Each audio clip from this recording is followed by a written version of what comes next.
इसको 11 नंबर श्लोक से स्टार्ट करने वाले हैं आज हम 5वें अध्याय को। तो इस चैप्टर का नाम है, इस अध्याय का नाम है कर्म योग, कृष्ण भावना भावित कर्म।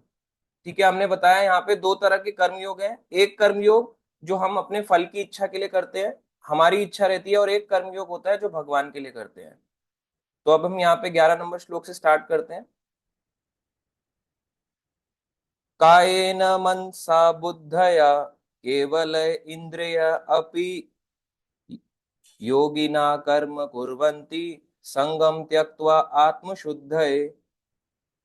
योगी जन आसक्ति रहित होकर शरीर, मन, बुद्धि तथा इंद्रियों के द्वारा भी केवल शुद्धि के लिए कर्म करते हैं। तो ये योगी जन के बारे में बताया कि जो सच में योगी है वो इस तरह से काम करता है। क्या क्या करता है? आसक्ति रहित होता है, उसको आसक्ति नहीं होती, पहला। दूसरा, आसक्ति से रहित होकर शरीर, मन, बुद्धि, इंद्रियों के द्वारा कभी भी के द्वारा भी केवल शुद्धि के लिए कर्म करते हैं। सारी चीजें होती हैं उनके पास भी, शरीर होता है एक योगी के पास, एक भक्त के पास शरीर है, भक्त के पास भी मन है, भक्त के पास भी बुद्धि है, भक्त के पास भी इंद्रियां और सेंसेस हैं। इन सबके होने के बावजूद भी वे केवल शुद्धि के लिए कर्म करते हैं। तो ये भक्त का एक गुण बताया गया कि कैसा एक भक्त रहता है। अब इसमें हम एक श्लोक पढ़ेंगे यहाँ पे। ये आता है भक्ति रसामृत सिंधु, पहला स्कंद, दूसरा अध्याय, 187 यानी 187 नंबर श्लोक। First canto, second chapter, 187 number श्लोक। इसका वर्णन इस प्रकार किया है। आप इसका तात्पर्य देखेंगे तो आपको पता चलेगा। इहा यस्य हरेर्दास्य कर्मणा मनसा गिरा निखिल अस्वप्य अवस्थासु जीवन मुक्ता स उच्यते। अपने शरीर, मन, बुद्धि तथा वाणी से कृष्ण भावना भावित में कर्म करता हुआ, यानी कि कृष्ण सेवा में व्यक्ति इस संसार में भी मुक्त रहता है, भले ही वह तथाकथित अनेक भौतिक कार्यकलापों में व्यस्त क्यों ना रहे। ये भक्त का गुण है कि कैसे वो संसार के हर काम में भी लगा हुआ दिखाई देगा और भौतिकता से मुक्त भी रहेगा। तो ये एक डिवोटी का बहुत बड़ा गुण होता है। सारे डिवोटी ऐसे नहीं होते, मगर यहाँ पे बताया जा रहा है कि एक शुद्ध भक्त का लक्षण। क्योंकि शुद्ध भक्त कैसा होता है? इस संसार में रहेगा, उसके पास भी मन है, उसके पास भी सेंसेस हैं, उसके पास भी बुद्धि है, खाना खाएगा, आंखों से देखेगा, कानों से जो हम सब सुनते हैं सुनेगा, मगर यहाँ पे रहते हुए भी सारे कार्य भी करेगा, मगर भौतिकता में नहीं पड़ेगा। यानी कि उसको इफेक्ट नहीं कर पाएंगी जो भी भौतिक चीजें होती हैं, इसका इफेक्ट आता है वो नहीं कर पाएगा। जैसे वो टीवी देखेगा, एग्जाम्पल के लिए आपने टीवी देखा, टीवी देख के आपका मन करेगा कि मैंने यार टीवी पे ये देखा है, ये वाला ऐड देखा है, तो अब मैं इसको खरीद के लाऊंगा। तो ये एक आम तौर पे ऐसा होता है नहीं होता? आपने सेंसिस से कुछ देखा, आपका मन कर गया कि मेरे को ये चीज लेनी है एज इट इज। अब एक भक्त भी टीवी देख रहा है, मान लो उसने देखने की चाह नहीं है, मगर उसको दिखा दिया गया, सामने बैठा है दिखा दिया। जैसे कहीं प्लेन में ट्रेवल कर रहा है दिख गया, या कहीं बस में ट्रेवल कर रहा है तो टीवी चला, एक बड़ा एलसीडी मॉनिटर लगा है उसको दिख गया। ऑफिस मीटिंग हो रही है वहां पे भी उसको दिख रहा है कि कुछ ऐसी इधर उधर की बात चल रही है। सारी चीजों में वो अपनी इंद्रियों का यूज करता है। इंद्रियों को यूज करते हुए भी कैसा रहता है वो? कृष्ण भावनामृत में कर्म करता हुआ इस संसार में भी मुक्त रहता है। यानी कि वहां तो मुक्त होगा ही जब भगवान के धाम को चले जाएगा, मगर यहाँ पे रहता हुए भी मुक्त होता है। मुक्त का मतलब क्या है? कई तरह की मुक्ति बताई गई। एक मुक्ति होती है भगवान के उसमें लीन हो जाना, ब्रह्म ज्योति में, ये भी मुक्ति है। एक मुक्ति है वैकुंठ पहुंच जाना, ये भी मुक्ति है। एक मुक्ति है भगवान के जैसा स्वरूप पा लेना, ये भी मुक्ति है। एक मुक्ति होती है भगवान के जैसा ऐश्वर्य पा लेना, ये भी मुक्ति है। तो मुक्ति कई तरह की है। मगर जब हम इस संसार से मुक्त होकर भगवान के धाम को चले जाते हैं तो हम इस संसार से मुक्त हो गए। अब इस संसार में रहते हुए कैसे मुक्त हैं? यानी शरीर भी है, खाना पीना भी है, देखना भी है, चलना भी है। इस संसार में प्रेजेंट होते हुए कैसे मुक्त होंगे? कब वो मुक्त पुरुष कहलाएगा? जब वो सब चीजों के होते हुए भी उससे अटैच नहीं होगा, आसक्ति नहीं होगी उसको। जैसे उसके पास भी एक भक्त होता है, भक्त के घर में भी सोफा होता है। आप कहोगे नहीं नहीं, भक्त के घर में तो कुटिया होती है, हमने तो ऐसा देखा है कि भक्त केवल कुटिया में ही रह सकता है, वही भक्त है। अगर कोई ऐश्वर्यवान हो तो वो भक्त नहीं हो सकता, ऐसा नहीं है। भक्त भी ऐश्वर्यवान हो सकता है। अगर आपको इसका एग्जाम्पल दें तो एक एग्जाम्पल आपको मिलता है इसका, जनक महाराज। अब जनक जी जो थे, सीता जी के पिता, क्या वो उनके पास ऐश्वर्य नहीं था? एक राजा थे और मिथिला नरेश के राजा, उनके पास क्या इतना ऐश्वर्य भी नहीं होगा, एक कंफर्टेबल बेड हो, एक सोफा हो, सिंहासन हो, सब कुछ उनके पास था। मगर सब कुछ होते हुए भी आसक्ति से रहित, यानी आसक्ति नहीं है कि मेरे को और मिल जाए, और बड़ा हो जाए, इतना वाला सोफा है तो और 10 गुना बढ़ जाए, इसका साइज बढ़ा लेगा, बेड इतना है तो इसको और किंग साइज और डबल किंग साइज इसको बढ़ाता चले जाएगा। मतलब सब कुछ ये चीजें उसके साथ प्रेजेंट होंगी, मगर उसमें आसक्त नहीं होगा। तो हमारे को अगर अपने आप को भी चेक करना हो कि हम, हमारा डिवोशन का लेवल क्या है, हम कितना इस संसार से मुक्त हो पा रहे हैं, सच में क्या हम भगवान के धाम की जाने की तैयारी कर रहे हैं। तो जो चीज हम फॉलो कर रहे हैं, खाना, जीभ से स्वाद ले रहे हैं, कानों से सुन रहे हैं, आंखों से देख रहे हैं, नाक से सूंघ रहे हैं, पैरों से चल रहे हैं, हाथ से कोई ना कोई कर्म कर रहे हैं, गाड़ी चला रहे हैं या फिर बाइक या स्कूटी चला रहे हैं, या लिख रहे हैं, या फिर फोन चला रहे हैं, कर्म तो हमें सारे करने पड़ेंगे। जितनी भी हमारी इंद्रियां हैं, ज्ञान इंद्रियां और कर्म इंद्रियां, इससे हमारे को शरीर से कर्म तो करना पड़ेगा। मगर हमारी इसमें अटैचमेंट कितनी कम हुई है, ये हमारे को बताएगा कि हमारा डिवोशन का लेवल कितना है। अपने आप को चेक करना है, चेक करो ये सारे फैक्टर्स पे कि मेरा कितना डिटैचमेंट आ रहा है इन सब चीजों से। एक होता है कंप्लीट डिटैचमेंट, नहीं वो नहीं करना, भगवान ने इस चीज के लिए बिल्कुल सलाह नहीं दी। यही हमने पिछले अध्यायों में पढ़ा कि कर्म करें या संन्यास ले लें, भगवान इस बात को एक्सेप्ट नहीं करते कि आप संन्यास ले लो। भगवान कहते हैं आपको कर्म करना पड़ेगा। कर्म तो हर व्यक्ति के लिए, यहाँ तक कि शरीर का पालन करने के लिए भी कर्म करना पड़ता है। अगर आपको खाना खाना है तो हाथ आपको ऐसे उठाना पड़ेगा, जीभ में रोटी डालनी पड़ेगी, तब जाके आपको कर्म करना पड़ेगा। तो विदाउट कर्म करे बिना कोई भी नहीं रह सकता। मगर भगवान एक बात और यहाँ पे बता रहे हैं, सब कुछ होते हुए भी इनसे आसक्तियों से रहित होना, ये एक योगी की पहचान है। आप इस तरह से बता सकते हो कि ये कितनी भक्ति कर रहा है। जैसे एक भक्त है, और एक आपको एग्जाम्पल देते हैं, एक भक्त के पास भी गाड़ी होती है और एक अभक्त के पास भी होती है। दोनों में डिफरेंस क्या होता है? एक भक्त जो होता है वो अपनी गाड़ी को सिर्फ घूमने में नहीं लगाता कि चलो एक चक्कर लगाएं अपने शहर का। एक भक्त की गाड़ी भगवान के धाम को भी जाती है, और एक भक्त की गाड़ी उसी में दो चार भक्तों को लेके जाती है, या कुछ ऐसे परिवार वालों को, ऐसे लोगों को, इनको भी मैं भक्ति दिलाऊं। तो ये भक्त का गुण है। अब एक व्यक्ति है जो वो भी दूसरा, जो भक्ति नहीं करता मगर गाड़ी वो भी चलाता है, बहुत पैसे वाला है। अब वो गाड़ी किस लिए चलाता है? गेड़ी मारने के लिए, कि चलो गेड़ी मारेंगे, शहर में निकलेंगे। और वो क्या करता है? हॉर्न बजाता हुआ, हॉर्न बजाते हुए टो टो टो टो टो टो टो टो टो लोगों को परेशान करता हुआ जाता है। और क्या करेगा? उस गाड़ी से पीछे से भी तो फ्यूल, तो उसका धुआं तो निकल ही रहा है, और आगे से शीशे से भी धुआं निकालेगा, दो साइड से उसका धुआं निकलता है।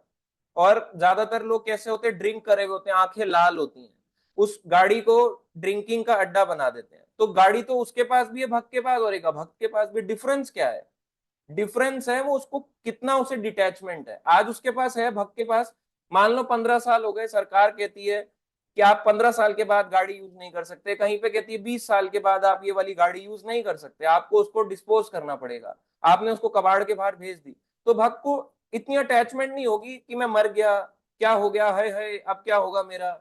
एक व्यक्ति आया, मान लो खरोच मार गया, इतना वो नहीं होगा। दर्द होता है ना कई लोगों को, उनकी बाइक पे या स्कूटी पे या गाड़ी पे लग जाए, हाय हाय दर्द हो गया, जिगर में दर्द हो गया एकदम, मैंने अभी अभी नई गाड़ी ली थी 10-15 लाख रुपए की, अभी अभी कोई स्क्रैच मार गया, तो उसको दुख नहीं होगा। इसका मतलब ये भी नहीं है कि वो प्रतिकार नहीं करेगा, बोल सकता है, दुख नहीं होगा, मानसिक लेवल पे उसका दुख नहीं होगा, शांत रहेगा मन से। तो ये डिफरेंस आता है एक भक्त में और एक अभक्त में। अब भक्त को कैसे चेक करना है कि मेरी इसके प्रति कितनी आसक्ति खत्म हुई है? आसक्ति का मतलब यूज करना बंद नहीं करना है। आसक्ति का मतलब कि मेरे पास आज है, कल नहीं रहेगा तो भी चलेगा। अगर ये चीज हमारे में एक्सेप्टेंस आ गई तो इसका मतलब हम सही रूप से भक्ति कर रहे हैं। आगे वाले श्लोक में चलते हैं, 12 नंबर श्लोक में। 12 नंबर श्लोक। युक्तः कर्म फलं त्यक्त्वा शांतिम आपनोति नैष्टिकीम् अयुक्त काम कारेण फले सक्त निबध्यते। निश्चल भक्त, निश्चल का मतलब है, यहाँ पे बताया गया है, स्टेडी। स्टेडी यानी कि जो कभी डाइवर्ट नहीं होता, निश्चल। निश्चल भक्त शुद्ध शांति प्राप्त करता है, उसको ही शांति मिलती है, जो विचलित नहीं होता जल्दी, क्योंकि वह समस्त कर्म फल मुझे अर्पित कर देता है। भगवान कह रहे हैं जो भी उसको कर्मों का फल मिलता है, तो वो किसको अर्पित करता है? भगवान को। किंतु जो व्यक्ति भगवान से युक्त नहीं है और जो अपने श्रम का फल कामी है, वह बंध जाता है। इस संसार में बंधेगा कौन? जो अपने फलों को भोगना चाहता है। तो एक भक्त और एक अभक्त के बीच में डिफरेंस बताया गया, devotee versus non devotee. Devotee कैसा होता है? ये प्योर डिवोटी की बात बताई गई है। निश्चल भक्त शुद्ध शांति प्राप्त करता है, क्योंकि वह समस्त कर्म फल मुझे अर्पित कर देता है। चाहे ये प्योर डिवोटी हो, मगर भक्ति में ग्रो कर रहा हो। मान लो अभी वो पूरी तरह से इस लेवल पे नहीं है, मगर इस लेवल पे वो सीख रहा है। जैसे मान लीजिए हमारा एग्जाम्पल है, तो हम इस सबको सीख रहे हैं। ऐसा भक्त शुद्ध शांति प्राप्त करता है। शांति आप लोगों को मिलती है? नहीं मिलती? मिलती है। क्यों? क्योंकि वह समस्त कर्म फल मुझे अर्पित कर देता है। भगवान कह रहे हैं वो मुझे देता है। डिवोटी अपना ना थैंक यू जो क्रेडिट होता है वो मुझे देता है। किंतु जो व्यक्ति भगवान से युक्त नहीं है, जिसको भगवान से कोई लेना देना नहीं है, और जो अपने श्रम का फल कामी है, यानी हर कर्म का फल खुद भोगना चाहता है, वह व्यक्ति बंध जाता है। तो ये भक्त और अभक्त के बीच में डिफरेंस है। देखो जाएगा तो दोनों लोग वही काम कर रहे होते हैं, भक्त भी और अभक्त भी संसार में रहेंगे। वो भी फैमिली के साथ रहेगा, भक्त भी अभक्त भी फैमिली के साथ रहेगा। हो सकता है एक भक्त आपको डिफरेंस में ये बस लगे कि कभी कभी धोती कुर्ता पहन के तिलक लगा के निकल लेता है, इससे ज्यादा डिफरेंस नहीं लगेगा। सारे काम वो भी वही कर रहा होगा जो अभक्त करते हैं, मगर डिफरेंस होता है उनकी कॉन्शियसनेस का, चेतना का डिफरेंस होता है। जब वो खाना खाता है भक्त, तो पहले भगवान को करता है, भोग लगाता है। और अभक्त कैसे करता है? डायरेक्ट आया, सीटी बजी, उसको ठंडा करा, खोला, कुकर से निकाला और एकदम इमीडिएटली खाना शुरू। तो ये अभक्त का गुण है। तो भक्त और अभक्त में यही डिफरेंस होता है, वो हर कर्म का फल पहले खुद भोगना चाहता है, बाद में भगवान को। हम इतने बड़े भक्त तो नहीं है कि हम निश्चल हैं, हमारी इतनी स्टेडी डिवोशन तो नहीं है, मगर ये है कि अभी हम उस राह पे भी चल रहे हैं, तो हम सीख जाएंगे। अगर हम इस राह में हमने पकड़ लिया कि ये मार्ग है, इस मार्ग पे चलेंगे, तो भगवान कह रहे हैं वो परम शांति प्राप्त करेगा, तब हम आपको शांति मिलेगी।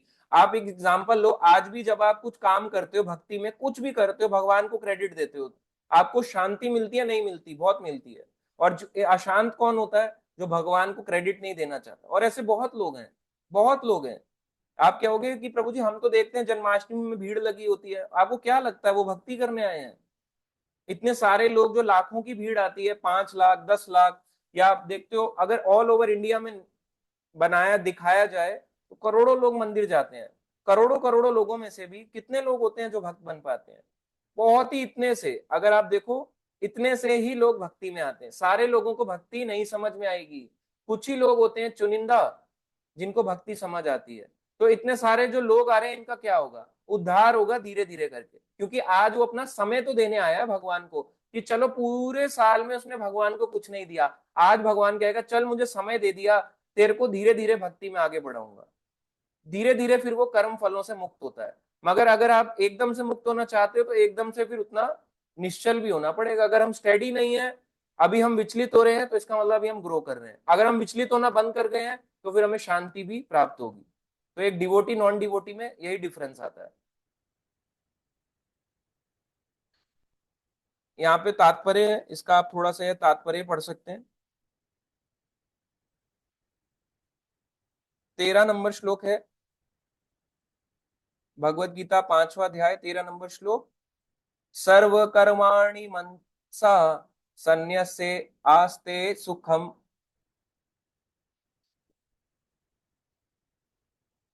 सर्व कर्माणि मनसा संन्यस्य आस्यते सुखम वशी नवद्वारे पुरे देहि न एव कुर्वन्न कारयन्।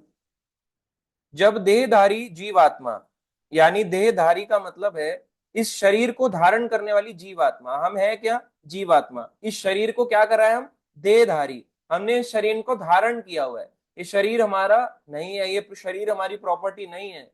अपनी प्रकृति को वश में कर लेता है। प्रकृति यानी अपने मन को, अपने नेचर को वश में कर लेता है, यानी कंट्रोल कर लेता है, अपने नेचर को कंट्रोल रखता है, और मन से समस्त कर्मों का परित्याग कर देता है। तब वह 9 द्वारों वाले नगर यानी भौतिक शरीर में बिना कुछ किए कराए सुख पूर्वक रहता है। अब मन से समस्त कर्मों का परित्याग का मतलब क्या है? कि कर्मों के फल का परित्याग करना। तब वह 9 द्वारों वाला, ये शरीर में कितने हैं? 9 गेट्स हैं। अब आपको एक श्लोक दिखाते हैं, 9 गेट्स इस शरीर में कैसे हैं। एक श्लोक आता है, देखो यहाँ पे लिखा हुआ है, नव द्वारे पुरे देहि हंसो लीलायते बहि वशी सर्वस्य लोकस्य स्थावरस्य चरस्य च। अभी शरीर के अंदर 9 गेट्स हैं। कौन कौन से 9 द्वार हैं?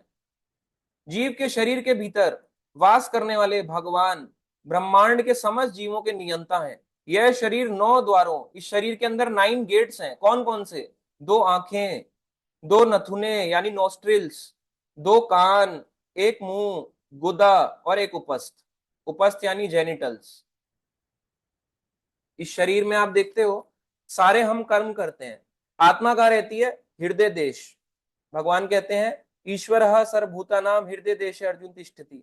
भगवान के साथ परमात्मा, आत्मा के साथ परमात्मा भी रहते हैं। यहाँ पे रहती है आत्मा, इतनी छोटी सी है और काम देखो कितने बड़े बड़े, शरीर को चलाए रखती है। इस शरीर से जब आत्मा, जब किसी की डेथ हो जाती है तो 9 गेट्स हैं, इन्हीं से बाहर निकलती है। 2 गेट ये हो गए आंखें, 2 कान हो गए, 2 नोस्ट्रिल, कितने हो गए? 2 और ये 2, 4, नोस्ट्रिल 2, 6, एक मुंह 7, और नीचे हो गया गुदा और लिंग। तो ये 9 द्वार हो गए जो शरीर के होते हैं, और यहीं से आत्मा बाहर निकलती है।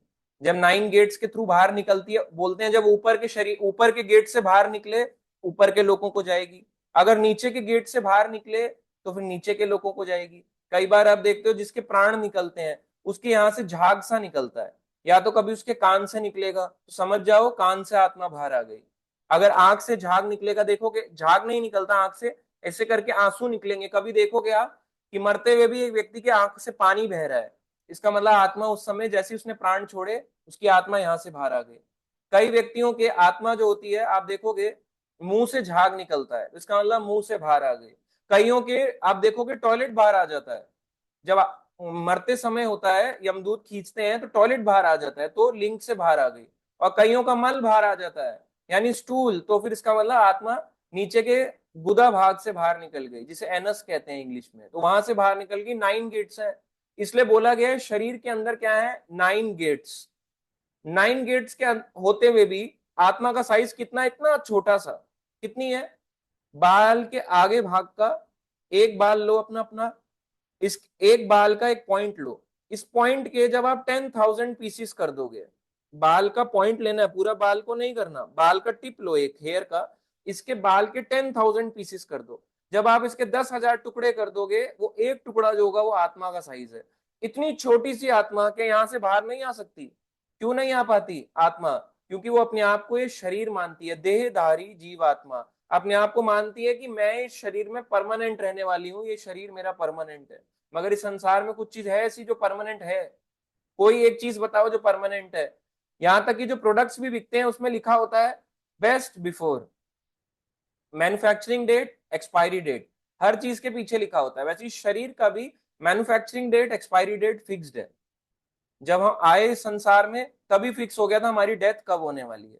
और फिर भी इतना जानने के बाद भी, इतना पढ़ने के बाद भी हम इसको नहीं मानते। क्यों? क्योंकि हम साइंस स्टूडेंट्स हैं, हमें साइंस पढ़ाई गई कि हम केमिकल का थैला है, हमारे में बस रिएक्शन होते रहते हैं, कभी ऊपर नीचे यही सब चलता रहता है, और रिएक्शन के बाद बस एकदम चिंता मुक्त हो जाते हैं हम लोग, कोई टेंशन नहीं होता उसके अंदर। ऐसा होता है कि बस एक केमिकल का थैला है क्या बैग हमारा ये शरीर? ऐसा नहीं है। बहुत से साइंटिस्ट, साइंस भी आजकल इस बात को एक्सेप्ट करता है कि हम एक जीव आत्मा है, आत्मा का अस्तित्व मानता है, आत्मा के बारे में मानता है कि उसका भी शरीर का री इनकारनेशन होता है, यानी आत्मा इस शरीर से निकलती है, दोबारा से उसको नया शरीर मिलता है। री इनकारनेशन की स्टोरीज बहुत सारी हैं। तो आत्मा का अस्तित्व तो है। अगर नहीं होता, इतनी सारी चीजें जो आप देख रहे हो ये ग्रंथ क्यों लिखे गए हैं? जब हम इस संसार में आए ना, उसी समय से भगवान ने उपदेश देना स्टार्ट करे। आपको क्या लगता है सबसे प्रथम जीव आए? ब्रह्मा।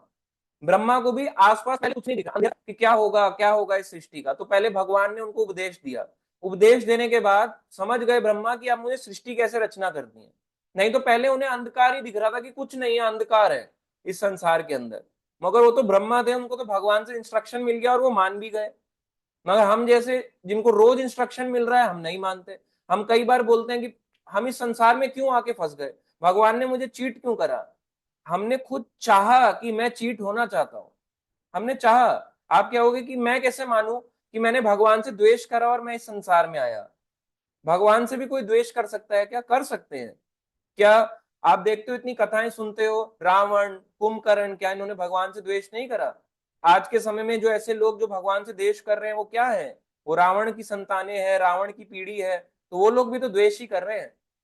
तो वैसे ही द्वेष जो हम आज कर रहे हैं वो हमने पहले भी किया। अब हम किसी को बोलते हैं कि भगवान की भक्ति के लिए आपको ये पढ़ना चाहिए, इसको जीवन में अपनाना चाहिए, आप बोलोगे बस इतना ही करना है। फिर जब अपनाने की बात आएगी, प्याज नहीं छूट रहा हमारा, हमारा ना, आपने बताया हमारी बीड़ी नहीं छूट रही है, बहुत बीड़ी पीने की आदत है, हमारी ड्रिंकिंग की आदत बहुत है, पौवा नहीं छूट रहा है।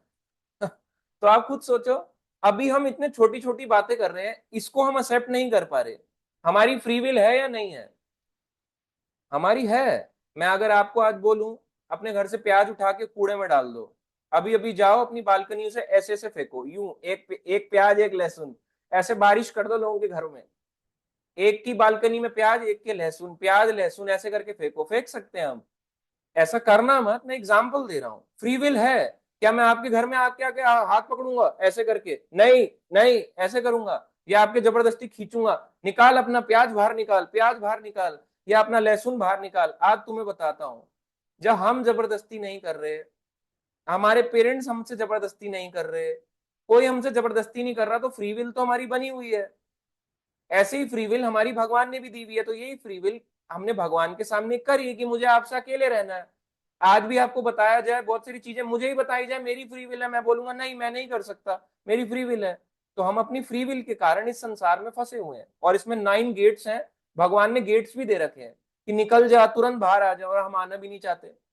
इतना पढ़ते हैं लिखते हैं फिर भी बाहर नहीं आना चाहते, जानते हुए भी कि शरीर टेम्पररी है, हर कोई व्यक्ति बूढ़ा हो रहा है, मगर फिर भी हम वेट कर रहे हैं कि टक टक टक टक टक टक घड़ी की सुई घूमती जाए और मेरा भी जल्दी से समय आ जाए, इसी का तो वेट करें हम। तो एक्चुअल भक्ति करना बहुत टफ है। अब आप इसको दोबारा से देखो, इसमें 9 गेट्स हैं। इस 9 गेट्स में बताते हैं, जब कोई आत्मा ऊपर के द्वारों से निकलती है, आंख से, नाक से, कान से, तो बोलते हैं ऊपर के लोग चली गई, नीचे के द्वार से निकले तो बोलते हैं नीचे के लोग चली गई। मगर भक्त जो होता है, भक्त के लिए द्वार मैटर नहीं करता। जब भक्त ने ठान लिया कि मुझे इस संसार से मुक्त होना है, आप मुक्त कब होगे? जब आप भक्ति में लगोगे। भक्ति में लगने के बाद भगवान कहते हैं यद गत्वा निवर्तन्ते तद धाम परमम मम, एक बार जो यहाँ से छूट गया वो भगवान के परम धाम को चले जाएगा, और वो परम धाम से कोई दोबारा वापस नहीं आता। अगर वापस आना ही होता तो भगवान यहाँ भेजते क्यों? इसका मतलब हम कभी गोलोक में थे ही नहीं। कई लोग बोलते हैं हम गोलोक में थे, डांस कर रहे थे, ऐसा कुछ नहीं है, हम गोलोक में ही नहीं थे। यही आपका पहले कंफ्यूजन दूर करना है आपको, कि हम कभी गोलोक में, हम कभी वैकुंठ के अंदर भी नहीं थे, हमने वो सुख देखा ही नहीं। अगर वो देख लेते तो हम यहाँ थोड़ा ना आते, हमने चॉइस करी। जैसे हमारे पेरेंट्स कहते हैं चल बेटा तेरे को आज दिखाने ले चलता हूँ कुछ, हम कहेंगे नहीं नहीं मैं नहीं मानता, मैं क्यों जाऊं आपके साथ? वो बोलेंगे अरे तेरे फायदे के लिए है, तेरे लिए घर ले रहा हूं मैं। आप क्या हो, अच्छा क्या घर ले रहे हो, कैसा घर है, फोटो दिखा दो, गूगल कर दो, व्हाट्सएप कर दो, और वो आपको व्हाट्सएप पे टाइप करके यूं ऐसे करके फोटो भेज देंगे, ये लो ये वाला घर है, इतना BHK ये वाला। मगर हम अपने फादर की नहीं मानेंगे, मानेंगे तुरंत नहीं मानेंगे, वो मानेंगे जो मेरी इच्छा करती है। ऐसे ही हम कभी गोलोक गए नहीं, हमने उसके बारे में सुना, मगर फिर भी हमारी इच्छा नहीं आई। कंट्रोलर हमेशा भगवान थे, हमने इस बात को एक्सेप्ट नहीं किया कि भगवान ही परम कंट्रोलर है। जब हमने इस बात को एक्सेप्ट नहीं किया, अब इस संसार में आ गए। तो हम कहाँ थे उस समय? हम थे कर्ण सागर पे। अब आप पूछोगे क्या कर रहे थे? डूब नहीं रहे थे, वो अलग कथा है, मगर हम कर्ण सागर में थे। जब चॉइस करी तो हम इस संसार में आए हैं। तो भगवान ने हमारे को स्पेशल ये जीवन दिया है कि ये लो, 84 लाख स्पीशीज दी हैं, अलग अलग शरीर दिए हैं। अगर पानी का मजा लेना चाहते हो तो वाटर स्पोर्ट्स में खेलते हो, मछली बनो ना। भगवान कहते हैं अगर उड़ना ही चाहते हो तो उड़ने का क्या फायदा, पक्षी बनो ना। अगर ऊपर से छलांग लगानी है एक प्लेन में जाके, ऐसे करके आदमी जाता है ना, ऐसे ऐसे करके आदमी, फीमेल फीमेल ऐसे करके आदमी औरत है करके उड़ते हुए नीचे आते हैं। वो कहते हैं भगवान इतनी मेहनत क्यों कर रहा है, ले तेरे को पंख दे देता हूँ, उड़ता रहे पूरे उड़ान भर लंबी लंबी, साइबेरियन क्रेन बना दूंगा, कभी इस कंट्री कभी उस कंट्री, ऐसे ट्रैवल करता रहे। तो इस तरह से भगवान हमारी इच्छा पूरी करते हैं। हमें लगता है कि भगवान ने द्वेष किया, वो द्वेष नहीं करा। अब जो लोग शेरों के साथ ज्यादा रहना पसंद करते हैं, आजकल देखा होगा आपने, बड़ा ट्रेंडिंग हो चुका है ये टैलेंट, आजकल लोगों में इतना भी टैलेंट है, लोग शेर पाल रहे हैं अपने घरों के अंदर। इंडिया में, बाहर की नेबरिंग कंट्रीज में, पाकिस्तान में लोग ऐसे घूम रहे हैं खुलेआम। आप जा रहे हो मॉल के अंदर, शेर चीते लेके घूम रहे हैं वो लोग। तो जब शेर चीते लेके घूम रहे हैं, आप सोचो, इतनी इच्छा है, शेर को गले लगा रहे हैं, शेर उसको चाट रहा है क्योंकि शेर को अपना मीट मिल रहा है। अब भगवान कहेंगे इस शरीर में देख, तेरे को डर तो लगता होगा ना शेर के आगे, क्योंकि तू इंसान है, वो शेर है। अब काम कर, इतना तू मांस खाता है, तेरे को पकाना पड़ता है, काटना पड़ता है, ऊपर से नमक मिर्च मसाला डालना पड़ता है, काम कर, ये ले थोड़े से दांत ले ले, ये ले शेर बन जा, शेरों के परिवार में रह, घुल मिल के रह और एकदम आनंद उठा, भगवान शेर बना देंगे। इस तरह से भगवान इच्छा पूरी करते हैं। हमें लगता है कि भगवान द्वेष कर रहे हैं, द्वेष नहीं करते।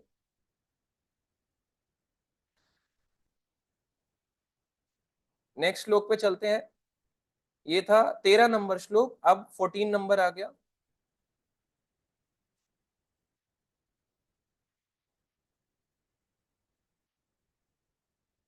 न कर्तृत्वं न कर्माणि लोकस्य सृजति प्रभु, न कर्म फल संयोगम स्वभावतु प्रवर्तते।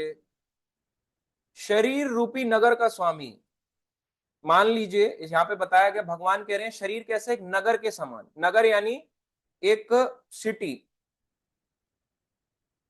शरीर रूपी नगर का स्वामी, देहधारी जीवात्मा, इस देह को धारण किया है जीवात्मा ने। ना तो कर्म का सृजन करता है, ना किसी कर्म को बनाता है, ना लोगों को कर्म करने के लिए प्रेरित करता है, ना ही कर्म फल की रचना करता है, वो कर्म फल भी नहीं ले सकता, कर्म फल देने वाले भी भगवान है। यह सब तो प्रकृति के गुणों द्वारा ही किया जाता है। प्रकृति के गुण के बारे में बताया जाएगा आगे के अध्यायों में, 13 नंबर 14 नंबर में।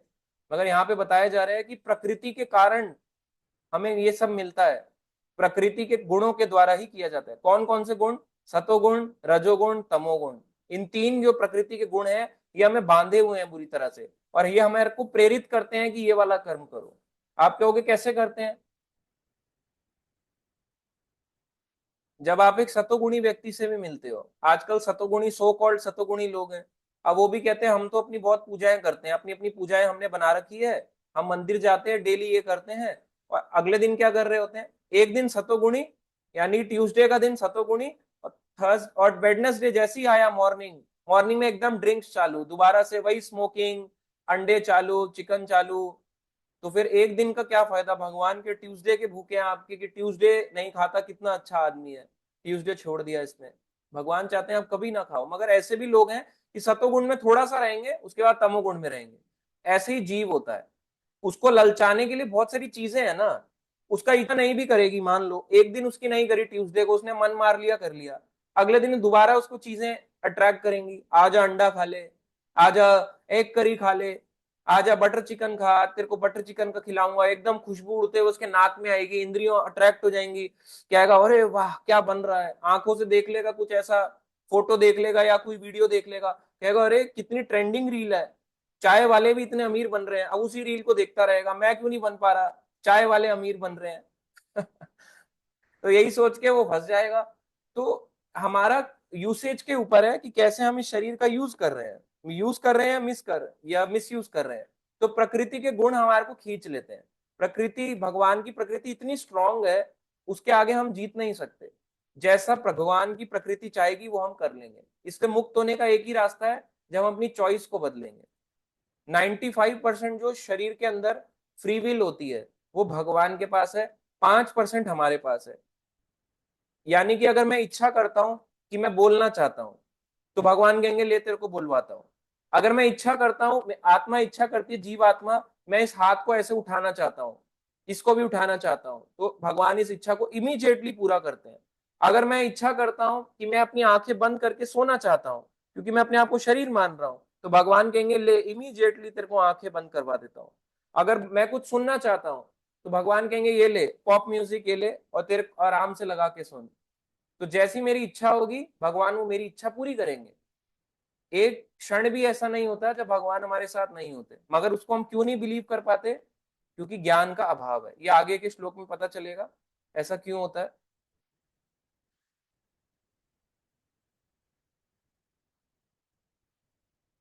15 नंबर श्लोक में आते हैं।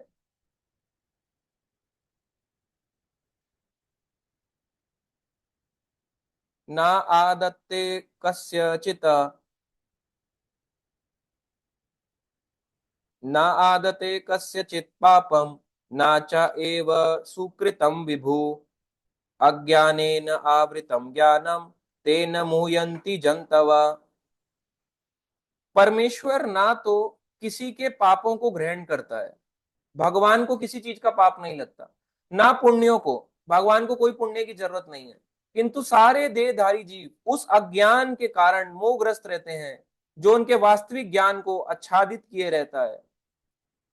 तो हम भगवान को क्या मानते हैं कि उनको पाप भी लगता है, उनको भी पुण्य लगता है। किंतु सारे देहधारी जीव उस अज्ञान के कारण, यही सबसे बड़ी अज्ञानता है, मोहग्रस्त रहते हैं। और जो उनके वास्तविक ज्ञान को आच्छादित यानी कवर करके रखता है हमारे एक्चुअल नॉलेज को, क्योंकि हम भगवान को अभी तक यही मान रहे हैं कि उनपे भी पाप और पुण्य का फल मिलता है, जबकि भगवान पे कोई पाप पुण्य नहीं लगता। अगर भगवान पे पाप पुण्य लग जाए तो वो भगवान कैसा? अगर भगवान को कोई कर्म किया उसका पाप लग गया तो वो भगवान कैसे हुए? मगर भगवान कभी कभी ऐसा दिखाते हैं कि देखो देखो, मैंने ना ये काम करा, मुझे पाप लग गया, तो प्रायश्चित करेंगे।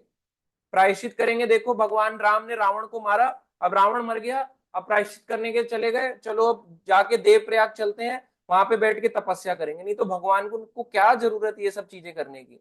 मगर भगवान अपनी जब आते हैं लीला करने तो शिक्षाएं भी देने आते हैं। हर चीज, हर कोई व्यक्ति इस चीज को नहीं समझ पाएगा, तो दिखाते हैं कि चलो पाप का प्रायश्चित करना हो, ऐसे कर लो।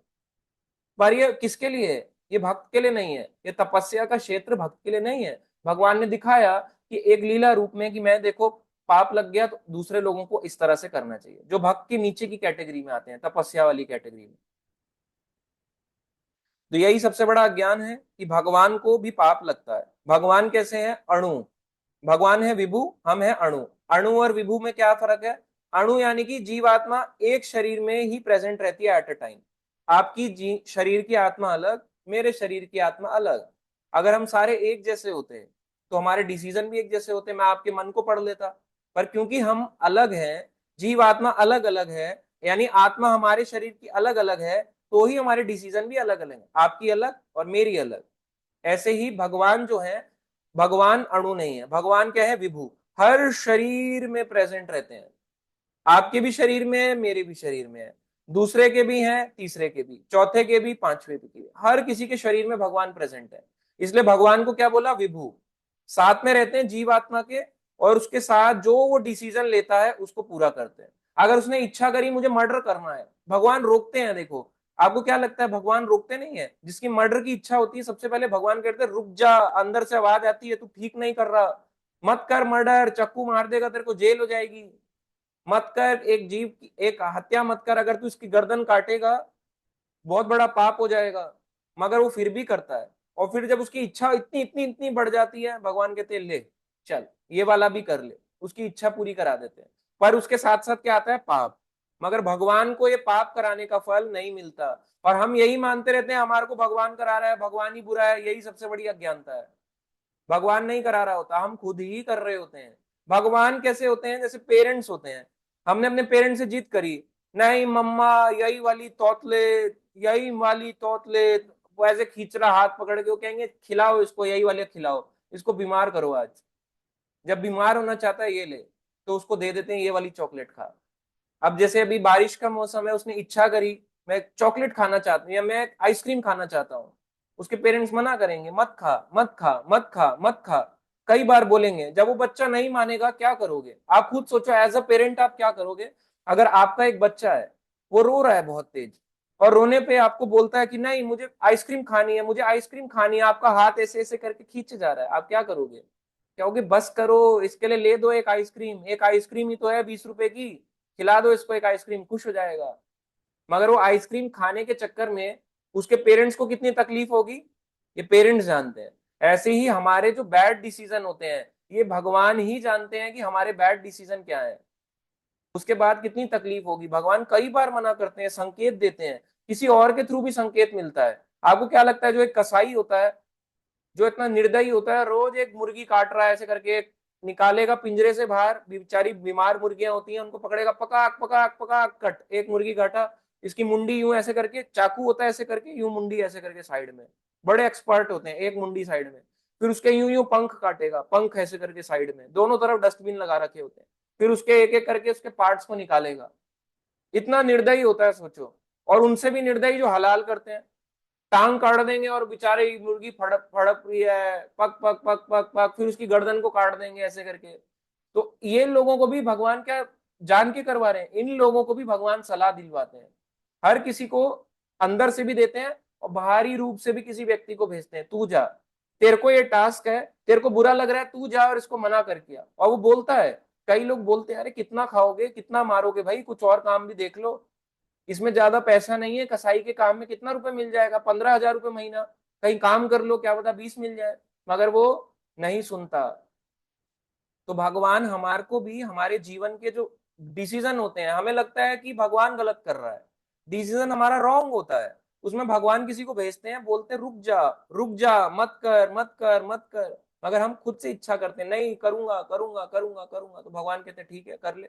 जैसे मैंने आपको बच्चे का एग्जाम्पल दिया, आइसक्रीम खाना बारिश में उसके लिए ठीक नहीं था, पर जब उसने बहुत जिद करी तो उसके पेरेंट्स ने उसको जबरदस्ती खिला दी कि ये ले खा ले, तेरे को ले लेते हैं। अपने दिल पे पत्थर रख के ले लिया। जबकि क्या पेरेंट्स के पास क्या जाएगा, 20 रुपए में क्या वो डूब जाएंगे, पैसा खत्म हो जाएगा उनके पास, 20-30 रुपए में नहीं होगा, मगर फिर भी वो खिलाते हैं बच्चे की खुशी के लिए। ऐसे ही जो हमारे बैड डिसीजन होते हैं, कई बार हमें लगता है कि हमारा गुड है और दोष हम भगवान को दे देते हैं, मगर वो बैड हमारा ही होता है। उसमें कहीं ना कहीं बैड डिसीजन में हमारी इच्छा, सेल्फिशनेस छुपी होती है। इसलिए भगवान को हम दोष दे डालते हैं, और यही सबसे बड़ी अज्ञानता है। भगवान किसी के पाप, भगवान कहते हैं समो अहम सर्वभूतेषु, I am equal to all. ना मैं किससे द्वेष करता हूं, ना मुझे कोई प्रिय है। जब किससे द्वेष ही नहीं है, कोई प्रिय ही नहीं है, तो फिर कौन किस एडवांटेज ले रहा है। मगर भगवान कहते हैं जो दृढ़ता पूर्वक मेरा भजन करता है वो मेरा मित्र है और मैं उसका मित्र हूं। और जब भगवान के आप फ्रेंड बन गए तो भगवान आपकी हर बात मानने को तैयार हो जाएंगे। कई बार भक्तों को भी कष्ट आता है, उनको लगता है कि भगवान मुझे लगता है सुन नहीं रहा, मेरा पैसा छीन लिया, या मेरे घर वालों को लूट लिया, मेरा बैंक बैलेंस डूब गया, मेरे साथ कुछ बुरा हो गया, मेरे पीछे गुंडे पड़ गए थे। इस तरह की कई सारी चीजें हो जाती हैं, मगर उसमें हमारा कुछ ना कुछ था, भगवान चाहते हैं इसको ये ना मिले। अगर मिल जाएगा तो मुझसे दूर चला जाएगा। जैसे एक पेरेंट्स होते हैं और एक बच्चा होता है। पेरेंट्स, हाँ नेटवर्क इश्यू जिनका आ रहा है कोई बात नहीं। पेरेंट्स होते हैं और बच्चा होता है। पेरेंट्स नहीं चाहते हमारा बच्चा हमसे दूर जाए, चाहते हैं नहीं चाहते, नहीं चाहते। आप खुद एज अ पेरेंट बन के देखो कि आप चाहोगे, हाँ अगर वो संतान एकदम रावण जैसी निकली, आपको मारपीट करेगा, तब तो आप क्या होगे, छुटकारा पाओ इससे जल्दी से, फिर आप जल्दी जल्दी छुटकारा पाओगे, पता है कोई रास्ता नहीं है। मगर अगर थोड़ा भी ठीक हुआ, थोड़ा भी अंडरस्टैंडिंग हुआ, तो आप कहोगे नहीं यार क्यों अलग जा रहे हो, कई बार उससे सलाह मशवरा बात करोगे। मगर जब उसकी डिसीजन इतना रॉन्ग हो जाएगा, नहीं नहीं मुझे जाना है जाना है जाना है, तो दिल पे पत्थर रख के पेरेंट्स कहते हैं ये ले तेरी नाम पे प्रॉपर्टी है, चले जा तू एक अपना काम खोल ले। ऐसा ही होता है। सेम भगवान, कोई दोष नहीं है हमारे को कि भगवान कहते हैं ये ले तेरे साथ, मैं इसके साथ ये करूंगा, हिंदू वालों के साथ अच्छा करूंगा, मुस्लिम वालों के साथ बुरा। जो भगवान को नहीं पूजते उनको खूब दूंगा, जो पूजते हैं उनको कष्ट दूंगा। तो इसके पीछे बहुत बड़ी प्लानिंग होती है, हम अपना फ्यूचर नहीं जानते। आपको ऐसी चीज, मान लो एक भक्त है, अभी वो माला कर हरे कृष्ण कृष्ण कृष्ण हरे हरे, हरे राम राम राम हरे हरे, उसने इच्छा करी हे भगवान मुझे जॉब मिल जाए, काश मेरे पास भी एक लग्जरी कार हो, एक लग्जरी होम हो, 100 करोड़ का गुड़गांव में फ्लैट हो, 50 करोड़ की जमीन हो, 100 करोड़ का नोएडा में एक बड़ा मकान हो, एक कोठी बन जाए बहुत बड़ी। मगर उसके पीछे भगवान उसका आउटकम जानते हैं। क्या वो जानता है कि इतनी, मान लो आपने प्रॉपर्टी बनाई 100 करोड़ की, और आपके परिवार वाले ही आपसे लड़ पड़े, 100 करोड़ का हिस्सा हो गया इधर उधर उधर उधर उधर, और आपको बेघर कर दिया, या आपके पेपर पे साइन करा के अपने नाम पे कर लिया, वो ज्यादा अच्छा है, या भगवान कहेंगे पहले उसको दिलाओ ही मत।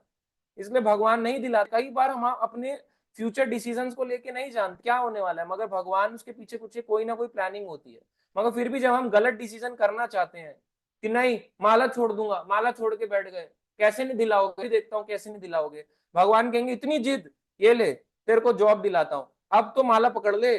फिर जब उसको चीज मिल जाती है, फिर वो नहीं पकड़ता माला, कहता है अच्छा बस मैं इसी के लिए चाह रहा था, तुम्हारे पास आया ही मैं इसलिए था कि मैं अपनी इच्छा पूर्ति कर लूं और उसके बाद तुम्हारे से छुटकारा पा लूं।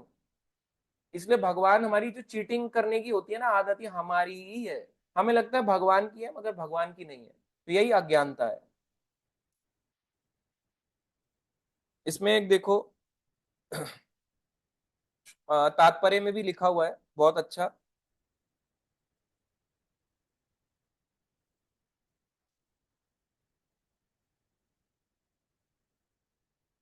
जीवात्मा में इच्छा करने की शक्ति है, यानी हमारे में इच्छा करने की शक्ति है, ये भगवान ने हमें दी है।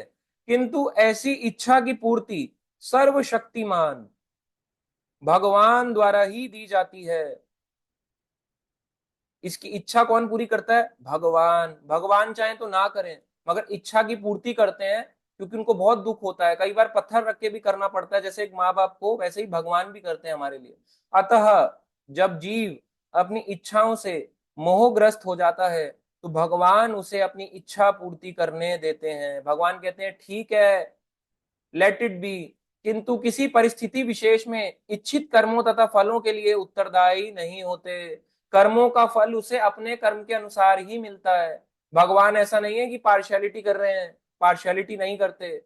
जैसी उसने इच्छा करी है वही कर्म फल उसे मिलने वाला है। अतएव मोहग्रस्त होने से देहधारी जीव अपने को परिस्थिति जन्य शरीर मान लेता है और जीवन के क्षणिक दुख और सुख का भोगता है। तो देखो इस तरह से हमें मिलता है हमारी फ्री विल के कारण। यही फ्री विल हमारे को इस संसार तक लाई। हर फ्री विल के कारण ही हमारा दुख का आज कुछ ना कुछ बना हुआ है। फ्री विल हमारी बहुत भयानक है। आप सोचो कि कुछ नहीं होता, फ्री विल होती है, बहुत ज्यादा होती है। आपको कई एग्जाम्पल दिए, मैंने आपको एग्जाम्पल दिया। आज अगर आपको बोलूं वीडियो ऑन करो, मैं आपको क्या वीडियो ऑन करने का बोलूं, कर लोगे वीडियो ऑन? या ऐसा तो नहीं है मैं ऐसे करूंगा वीडियो ऑन कर रहा है, नहीं कर रहा, ऑन करो मैं भी कहूंगा ठीक है कोई बात नहीं,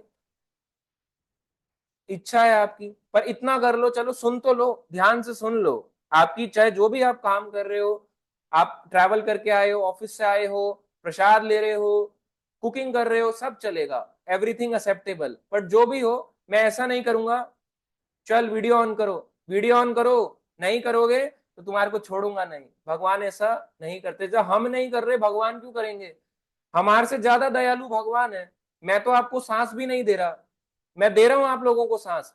ये लो, आशीर्वाद लो, खोलो ऐसे करके, मुंह खोलो।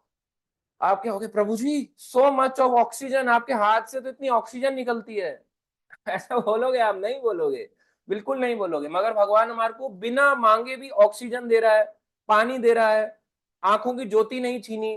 कुछ ना कुछ हमारा है कि भगवान हमारे को दे रहा है, हमारे कर्म के अनुसार हमारे को सब कुछ प्रोवाइड मिल रहा है, हर चीज प्रोवाइडेड है। जब वही हमारे साथ जबरदस्ती नहीं कर रहा तो हम कैसे कर सकते हैं किसी व्यक्ति के साथ जबरदस्ती? तो फ्री विल जब हमारे केस में है, उस संसार से जब यहाँ आए तब भी आए, तो वहां पे भी हमने फ्री विल है। इसका मतलब ये तो 5% फ्री विल यानी सूक्ष्म आजादी है, माइन्यूट इंडिपेंडेंस। इस कारण से हम इस संसार में बार बार बार बार बार बार बार बार घूमे जा रहे हैं।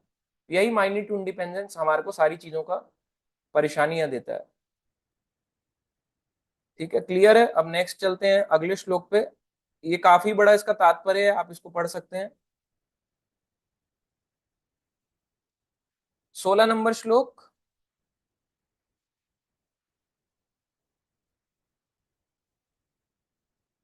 ज्ञानेन तु तत् अज्ञानम येषां नाशितम् आत्मना तेषाम् आदित्यवता ज्ञानम प्रकाशयति तत्परम।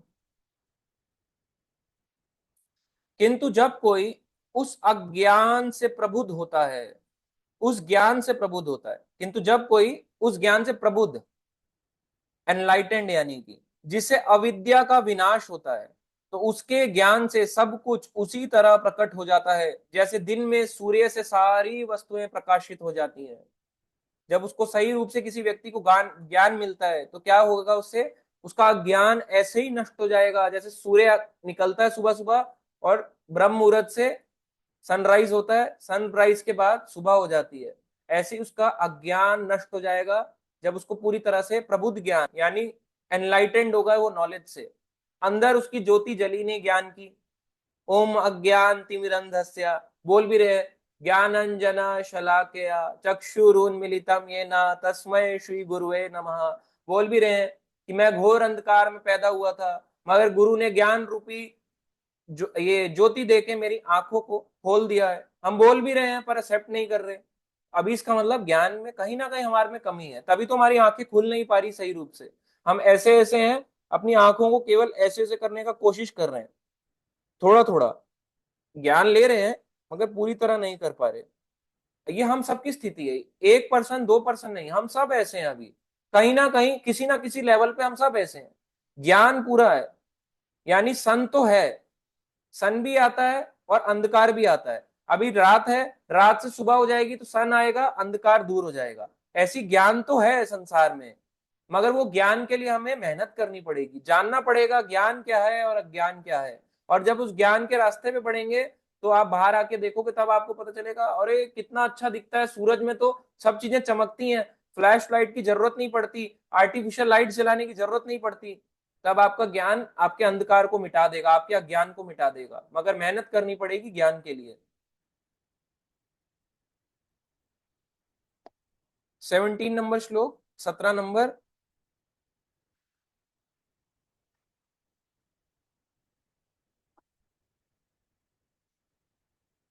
तत्बुद्धया तत् आत्मान तत्निष्ठा तत्परायण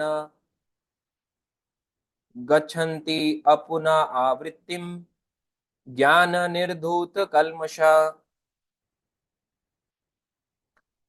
जब मनुष्य की बुद्धि यानी इंटेलिजेंस, मन यानी माइंड, श्रद्धा यानी फेथ, शरण यानी सरेंडर, सब कुछ भगवान में स्थिर हो जाते हैं, यानी कि बुद्धि भी लग जाए, हमारा मन भी भगवान में लग जाए, श्रद्धा पूरी तरह बढ़ जाए भगवान में, शरणागति आ जाए, जब भगवान में स्थिर हो जाते हैं तभी वह पूर्ण ज्ञान द्वारा समस्त कल्मश से शुद्ध होता है। पूरे ज्ञान के द्वारा समस्त कल्मश यानी सारी प्रॉब्लम से शुद्ध हो जाएगा और मुक्ति के पद पर अग्रसर होता है। तो स्थिर होना पड़ेगा अपनी बुद्धि से, मन से, श्रद्धा से और शरणागति से। सारी चीजें ये भगवान ने एक ही श्लोक में बोली, इन शॉर्ट वे में। इस तरह से हमारा होगा। तो ये कौन होता है? ये कंडीशन होती है एक भक्त की। जब भक्त भगवान में स्थिर होता है, अपने बुद्धि से, मन से, श्रद्धा से, शरण से, शरणागति बढ़ाता है, तब उसको ज्ञान द्वारा समस्त कल्मश से शुद्ध होता है। अभी हम पूरे नहीं हुए हैं पर उस प्रोसेस में जुड़ गए हैं और मुक्ति के पथ पर आगे बढ़ रहे हैं। अब पूर्ण ज्ञान है क्या? पूरा ज्ञान है क्या? बस कृष्ण भगवान है, यही ज्ञान पूर्ण है कि कृष्ण भगवान है, राधा रानी उनकी शक्ति है, हम भक्त हैं, हम आत्मा है, शरीर नहीं है, इस संसार से उस संसार में चले जाएंगे, हम आजाद हो जाएंगे। बस इतना इतना ही ज्ञान है। ये है ज्ञान, पर शॉर्ट, इसको बोलेंगे पॉकेट डिक्शनरी का ज्ञान। मगर ओरिजिनली ऑक्सफोर्ड डिक्शनरी बहुत बड़ी है। तो पॉकेट डिक्शनरी और ऑक्सफोर्ड डिक्शनरी का ज्ञान बहुत बड़ा है। ये तो हमने सुन लिया, एक्सेप्ट कर लिया, मगर जब आप पढ़ोगे पढ़ोगे पढ़ोगे आप कहोगे अज्ञान तो बहुत बड़ा है। संसार में मैक्सिमम चीजें जो हम कर रहे होते हैं वो अज्ञान है। यही बात भगवान कहते हैं कि दोनों को जानना जरूरी है, ज्ञान क्या है, अज्ञान क्या है, भौतिक क्या है, आध्यात्मिक क्या है। दोनों चीजों को उतने ही लेवल पे जानना बहुत इंपॉर्टेंट है। इसमें भगवान बताते हैं इसी श्लोक में,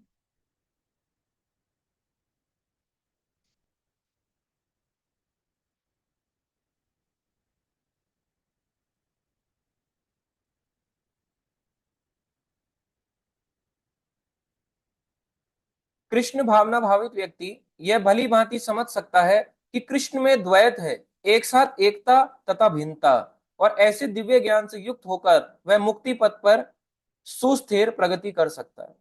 इसमें ऐसा क्यों बोला गया? कृष्ण में द्वैत है, एक साथ एकता भी है और भिन्नता भी है।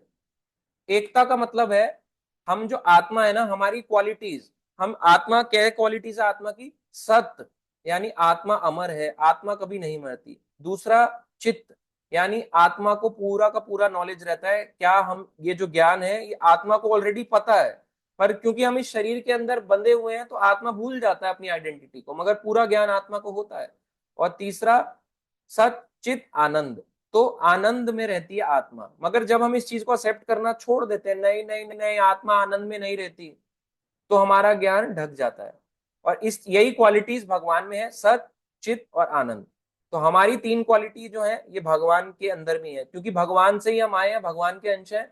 सत चित आनंद हमारे में भी है, मगर अब आता है क्वांटिटी, एकता और भिन्नता। भिन्नता क्या है? हम एक बार में एक शरीर में रह सकते हैं, भगवान एक बार में सबके शरीर में, आपके भी मेरे भी, साथ वाले के भी, और किसी के भी, जानवर के भी, हर किसी के भगवान शरीर में रहते हैं। एक साथ एकता भी है, एक साथ भिन्नता भी है। अब देखो नेक्स्ट श्लोक जो है वो आपको बताएगा आपकी भक्ति के बारे में, हमारी भक्ति किस लेवल पे है। आप इस श्लोक से चेक कर सकते हो, 5वां अध्याय 18 नंबर श्लोक। वैसे प्योर डिवोटी के लिए है कि प्योर डिवोटी ऐसा होता है, मगर फिर भी हम अपने आप को चेक कर सकते हैं। विद्या विनय संपन्ने ब्राह्मणे गवि हस्तिनी शुनि च एवा श्वापाके च पंडिता समदर्शिना। विनम्र साधु पुरुष यानी हम्बल सेज, इंग्लिश में इसका मतलब है अपने वास्तविक ज्ञान के कारण। क्योंकि ये एक भक्त के बारे में बताया गया है, भक्त साधु पुरुष ही होता है। साधु का मतलब ऑरेंज कपड़े पहनने वाला नहीं, भक्त भी साधु ही कहलाता है, जो साधना करता है। अपने वास्तविक ज्ञान के कारण एक विद्वान यानी एक ब्राह्मण, एक विद्वान गाय, हाथी, कुत्ता तथा चंडाल को समान दृष्टि समभाव से देखते हैं, एक ही भावना से देखते हैं। अब आप क्या होगे, सारे लोगों को एक एक दृष्टि से कैसे देखें? भाई कुत्ता छोटा होता है, गाय बड़ी होती है, चंडाल कौन कहता है? यहाँ पे देखो इसका मतलब एक बताया गया है, श्वपाके कुत्ता भक्षी, इसको चंडाल कहते हैं। तो आप अपने एरिया में देखो कितने चंडाल हैं आपके आसपास। ये देखो श्वपाके कुत्ता भक्षी चंडाल, जो कुत्ते का मीट खाते हैं वो कौन है? चंडाल। अब आप देख लो आपके नेबरिंग कंट्रीज में, अपनी कंट्रीज में देखो कौन कौन खाता है, हर जगह खाते हैं। आपको क्या लगता है कि नहीं नहीं प्रभु जी चाइना में खाते हैं इंडिया में नहीं, कि ईस्ट रीजन में खाते हैं इंडिया में, वेस्ट में नहीं, नॉर्थ में नहीं? अरे हर जगह खाते हैं। आपको क्या लग रहा है? हमारे यहाँ पे मैं आपको बताता हूँ, भक्त बोलेंगे अब ईस्ट, इस साइड नॉर्थ ईस्टर्न इंडिया नहीं, दिल्ली में भी बहुत ज्यादा है, बहुत ज्यादा। क्योंकि बाहरी वहां पे तो ओपनली वो चीज दिख रही है, तो लोग उसको एक्सेप्ट कर रहे हैं। यहाँ पीठ पीछे आपको पता नहीं चलेगा। कुछ समय पहले की बात है, मैं आपको छोटा सा बताता हूँ। चंडाल क्या होता है? जो कुत्ते का मांस खाते हैं। अब आप देखो डॉग कैचर वैन्स आती हैं, वो दिख तो ये रहा है कि डॉग कैचर वैन है, डॉग को उठा के ले गई ये बोलते हुए, है ना, स्वच्छ भारत का इरादा, और उसको उठा के ले गई। चलो कुत्ता बहुत भौंकता है, बहुत काटता है, उठा के ले जाओ इसको। अब उठा के ले जाके आप उनको देखो, वो कभी वापस ही नहीं लौटेगा डॉग। कहाँ चला गया? आप उनको कॉल मिलाओ, उनसे चेक करो कि यहाँ पे हमारे डॉग था, कहाँ चला गया? हम उसको रोटी डालते थे या हम उसको कुछ खिलाते थे, कहाँ चला गया? आप उनसे क्रॉस क्वेश्चन करो। जब आप उनसे क्रॉस क्वेश्चन करोगे तो आपको पता चलेगा कि वो डॉग, आप वो बोलेंगे मर गए मर गए मर गए। हम किसी एजेंसी या किसी के बारे में नहीं बोल रहे हैं, मगर वो यही बोलेंगे मर गए। अरे जो खाता पीता चलता फिरता डॉग भी मर गया, ऐसा कैसे हो सकता है? कहाँ जा रहे हैं इतने डॉग्स? ये जो आप खा रहे हो मोमोज ऐसे करके, ये आपके डॉग्स हैं सारे, ये कुत्ता खा रहे हो आप। और फिर चंडाल कौन हुआ? कुत्ता भक्षी। जिसने कुत्ते का मोमोज खा लिया वो कुत्ता भक्षी हो गया, यानी कि चंडाल हो गया। यही भगवान कह रहे हैं। प्रभुपाद जी की भाषा है, देखो लिखा हुआ है, ट्रांसलेशन में लिखी हुई है। आपको क्या, इंडिया में भी खाया जाता है उतने ही लेवल पे। इंडिया में सबसे ज्यादा जो एक्सपोर्ट होता है वो होता है काओ। काउस को बड़ा करते हैं, एक एवरेज काउ बताया जाता है 20 से 25 साल जीती है, एक एवरेज। अब देखो हमारी ह्यूमन की एज छोटी हुई तो बेचारी गाय की भी एज छोटी हो जाएगी।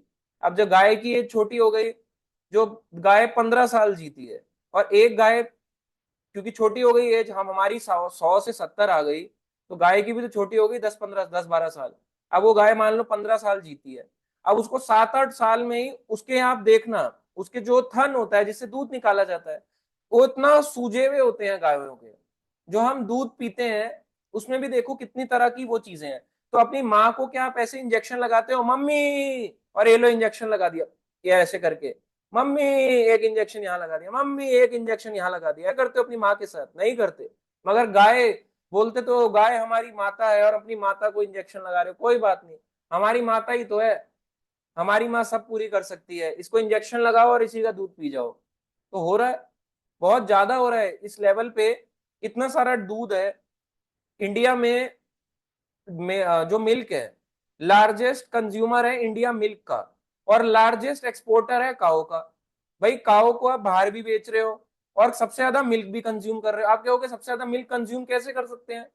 इंडिया में जितनी भी स्वीट्स बनती हैं, मैं आपको नॉर्मल स्वीट्स नहीं कह रहा, पानी नहीं आ रहा, किसी के मुंह में पानी तो नहीं आ रहा सुन के? तो हम स्वीट्स में बहुत सारी हैं जो उससे बनती हैं, मगर कई स्वीट्स ऐसे हैं, स्वीट आइटम्स जैसे shakes, strawberry shake, vanilla shake, ये शेक, वो शेक, ये शेक, ये शेक, अलग अलग तरह के शेक पी रहे हैं। इतनी शेक के लिए कहाँ से दूध आ रहा है? वो जो पाउडर भी बना रहे हैं कहाँ से आ रहा है? उसके पीछे चेक करो, सब केमिकल सब्सटेंस है। इन्हीं चीजों को निकाल निकाल के उसमें चूना, मिट्टी, पता नहीं क्या क्या मिलाते हैं, उसको पाउडर फॉर्म में आपको दे रहे हैं, उसी में मिलाते हैं, उसका दूध थैले में पैकेट के पाउच में डाल के बिकता है। आपको क्या लगता है हम दूध पी रहे हैं? आज से जो आप 20 साल पहले दूध पिया होगा जिसने, वो खुद बोल देगा प्रभु जी मैंने दूध नहीं, मैंने कभी ऐसे जिंदगी में ऐसा दूध नहीं पिया है, पता नहीं क्या आ रहा है। तो आपको खुद पता चलेगा कितना डिफरेंस है। तो वो लोग कहाँ देख पा रहे हैं, मनुष्य कहाँ देख पा रहा है? अपनी माँ को तो माँ मान रहा है मगर गाय को माँ नहीं मान रहा। गाय की फोटो जो होती है उसने अपने मंदिर में तो रखी हुई है, मगर ओरिजिनली जब काऊ को सर्व करना हो वो नहीं कर सकता। तो देखो बहुत सारे हैं। और इंडिया में जो एक्सपोर्टर है सबसे ज्यादा, क्योंकि काउज होती है इंडिया के नॉर्थ रीजन में, सबसे ज्यादा एक्सपोर्ट यहीं से ही होती है, नॉर्थ रीजन से। जब मैं एक बार केरला गया था, तो केरला में आप देखोगे ऐसे करके उस पे गाय बनी हुई है बकायदा, पिग और काओ, काओ मीट अवेलेबल है, और ऐसे करके गाय टंगी हुई है। जैसे आपके यहाँ आपने देखोगा मुर्गे टंगे होते हैं, बकरे टंगे होते हैं, वहां काओ टंगी हुई है। तो आप खुद हैरान हो जाओगे कि प्रभु जी ऐसे कैसे बड़े बड़े भैंसे टंगे हुए हैं जिनका दूध पिया जा रहा है, उनको टांग रखा है। और सबसे ज्यादा एक्सपोर्ट नॉर्थ रीजन से ही होता है। तो ये लोग आप कहां से कह सकते हो कि ये लोग प्रभु जी हम तो बड़ा संभाव देखते हैं, वो लोग खा रहे हैं? अरे आप तो एक्सपोर्ट ही कर रहे हो, आपने तो अपनी मदर को ही बेच डाला। एक तरफ गाय की आपने अपनी फोटो रखी हुई है, उसमें दिखा रखा है शिव जी बैठे हुए हैं, मेरा भोला है भंडारी करे नंदी की सवारी, और उसके बेचारे के नंदी के सींग काट काट के दवाइयों के लिए बेच रहे हो। और नंदी किसी काम नहीं आया तो नंदी को जय हो हरि बोल करने के लिए उसको भेज देते हो, चलो इसको भी कटवा दो, अब काम नहीं आ रहा, कमजोर हो गया, गाय कमजोर हो गई, उसको भेज देते हैं। 6-7 साल बाद, 8 साल बाद गाय दूध देना बंद कर दे, बीमार हो जाए, उसके यहाँ पे सूजन बढ़ जाए, उसको उठा के एक्सपोर्ट कर देते हैं काउस को। कितने ट्रक्स होते हैं, ट्रक्स भाई ट्रक्स पकड़े जाते हैं। तो आपको क्या लगता है संभाव कहाँ है? दृष्टि नहीं है। हमारी दृष्टि केवल एक व्यक्ति पे है जो तिलक लगाता है, ये भक्त है, बाकी व्यक्ति किसी काम का नहीं है हमारी जिंदगी में। इसका मतलब अभी गड़बड़ है, अभी भक्ति में संभाव नहीं आया है। मगर इसमें आप क्या होगे, ऐसे तो पहले के आचार्य भी होते थे, तो वो गायों को बचाने का प्रयास नहीं करते थे, करते थे, मगर गाय को आप शिक्षा नहीं दे सकते। दे सकते हो गाय को शिक्षा, शिक्षा मनुष्य को ही दी जाती है। इसलिए जब आप केवल देखो, फोर्स तो एक बार ही लगा लोगे, मगर कितने ट्रक रुकवा लोगे? अकेले डंडा लेके खड़े हो गए ऐसे सड़कों पे, कौन आएगा, कौन आएगा गाय को मारने? कितनी गायों को बचा लोगे? ठीक है इनिशिएटिव है, मगर जब तक उनकी चेतना पे अटैक नहीं करोगे, जब तक उनको शिक्षा नहीं दोगे, तब तक वो चेंज नहीं होने वाले। तो ऐसे ही लोग आप देखो, चंडाल लोग हैं जो घूम रहे हैं हमारी नेबरिंग कंट्री में, तो कुछ नहीं छोड़ते, जो चलता है वो खाते हैं। जो चीज वॉक करती है धरती पे उसको वो खा जाते हैं। चींटी खा जाते हैं, चींटी की चटनी खाते हैं कई लोग, रेड चींटी की ऐसे ऐसे पीस पीस के, बोलते हैं टेस्टी होती है, रेड चींटी की चटनी खा रहे हैं लोग। और हमारी नेबरिंग कंट्रीज में तो कुछ नहीं छोड़ा।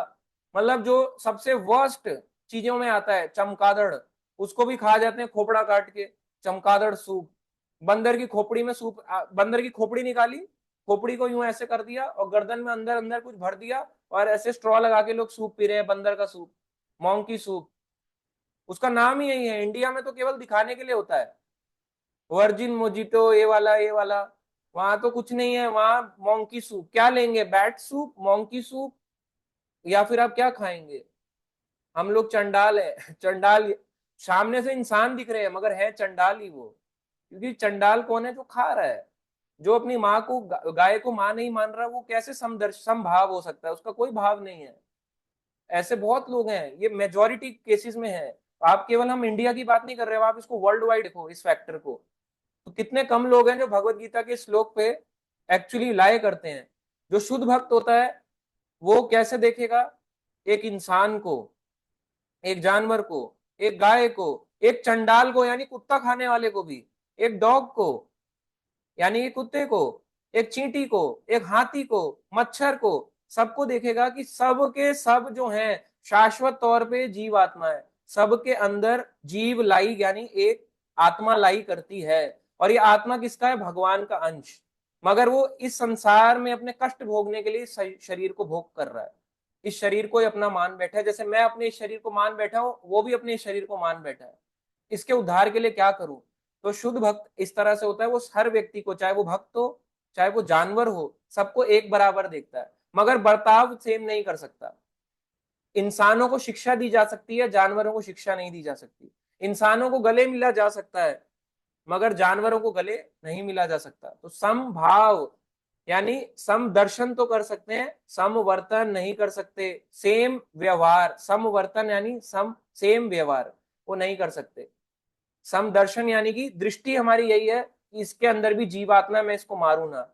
एक और कुछ में क्वेश्चन बनता है कि हमें अपने घर के क्या करना चाहिए अगर हमारे घर में ये टर्माइट्स लग जाएं, लकड़ी खाने लगते हैं, या बारिश में कीड़े निकल आए, तो क्या करें? मार डालें क्या एकदम से कुछ ना कुछ फेंक के? तो आपको पहले से प्रिपेयर्ड रहना चाहिए, क्योंकि भक्त है उसको संभाव रखना पड़ेगा। आप चेक करो, अपने आप को चेक करो कि मैं कितना देख पा रहा हूं। अगर आप चींटी को मार रहे हो और बोल रहे हो मैं भक्त हूं, इसका मतलब आप अभी क्या हो? कनिष्ठ अधिकारी। कनिष्ठ का मतलब है कि हम इंसान को तो भक्त मान रहे हैं, या तिलक लगे वाले को तो भक्त मान रहे हैं, मगर इनको नहीं मान रहे कि इसके अंदर भी एक जीवात्मा है।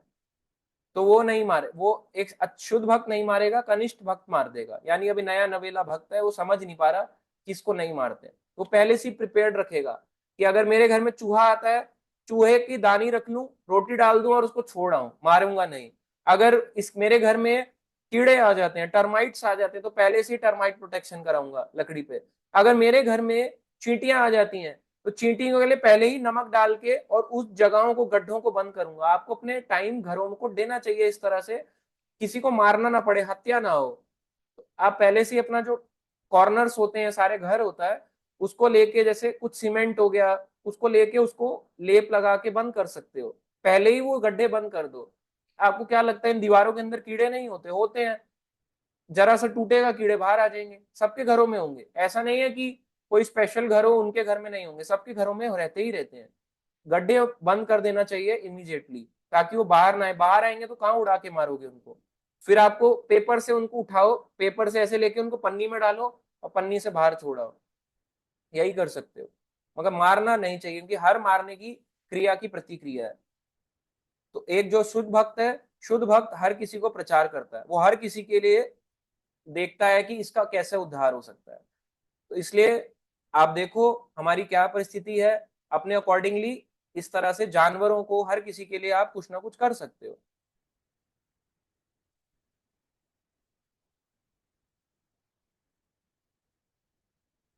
19 नंबर श्लोक, सेकंड लास्ट आज का है।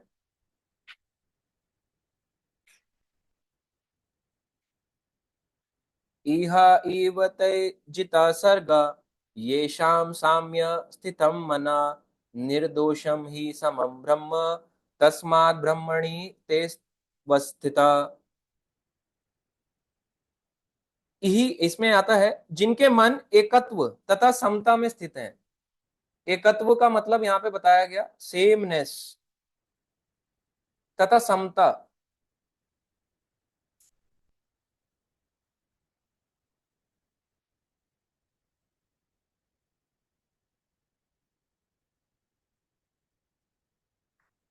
समता का मतलब है समभाव।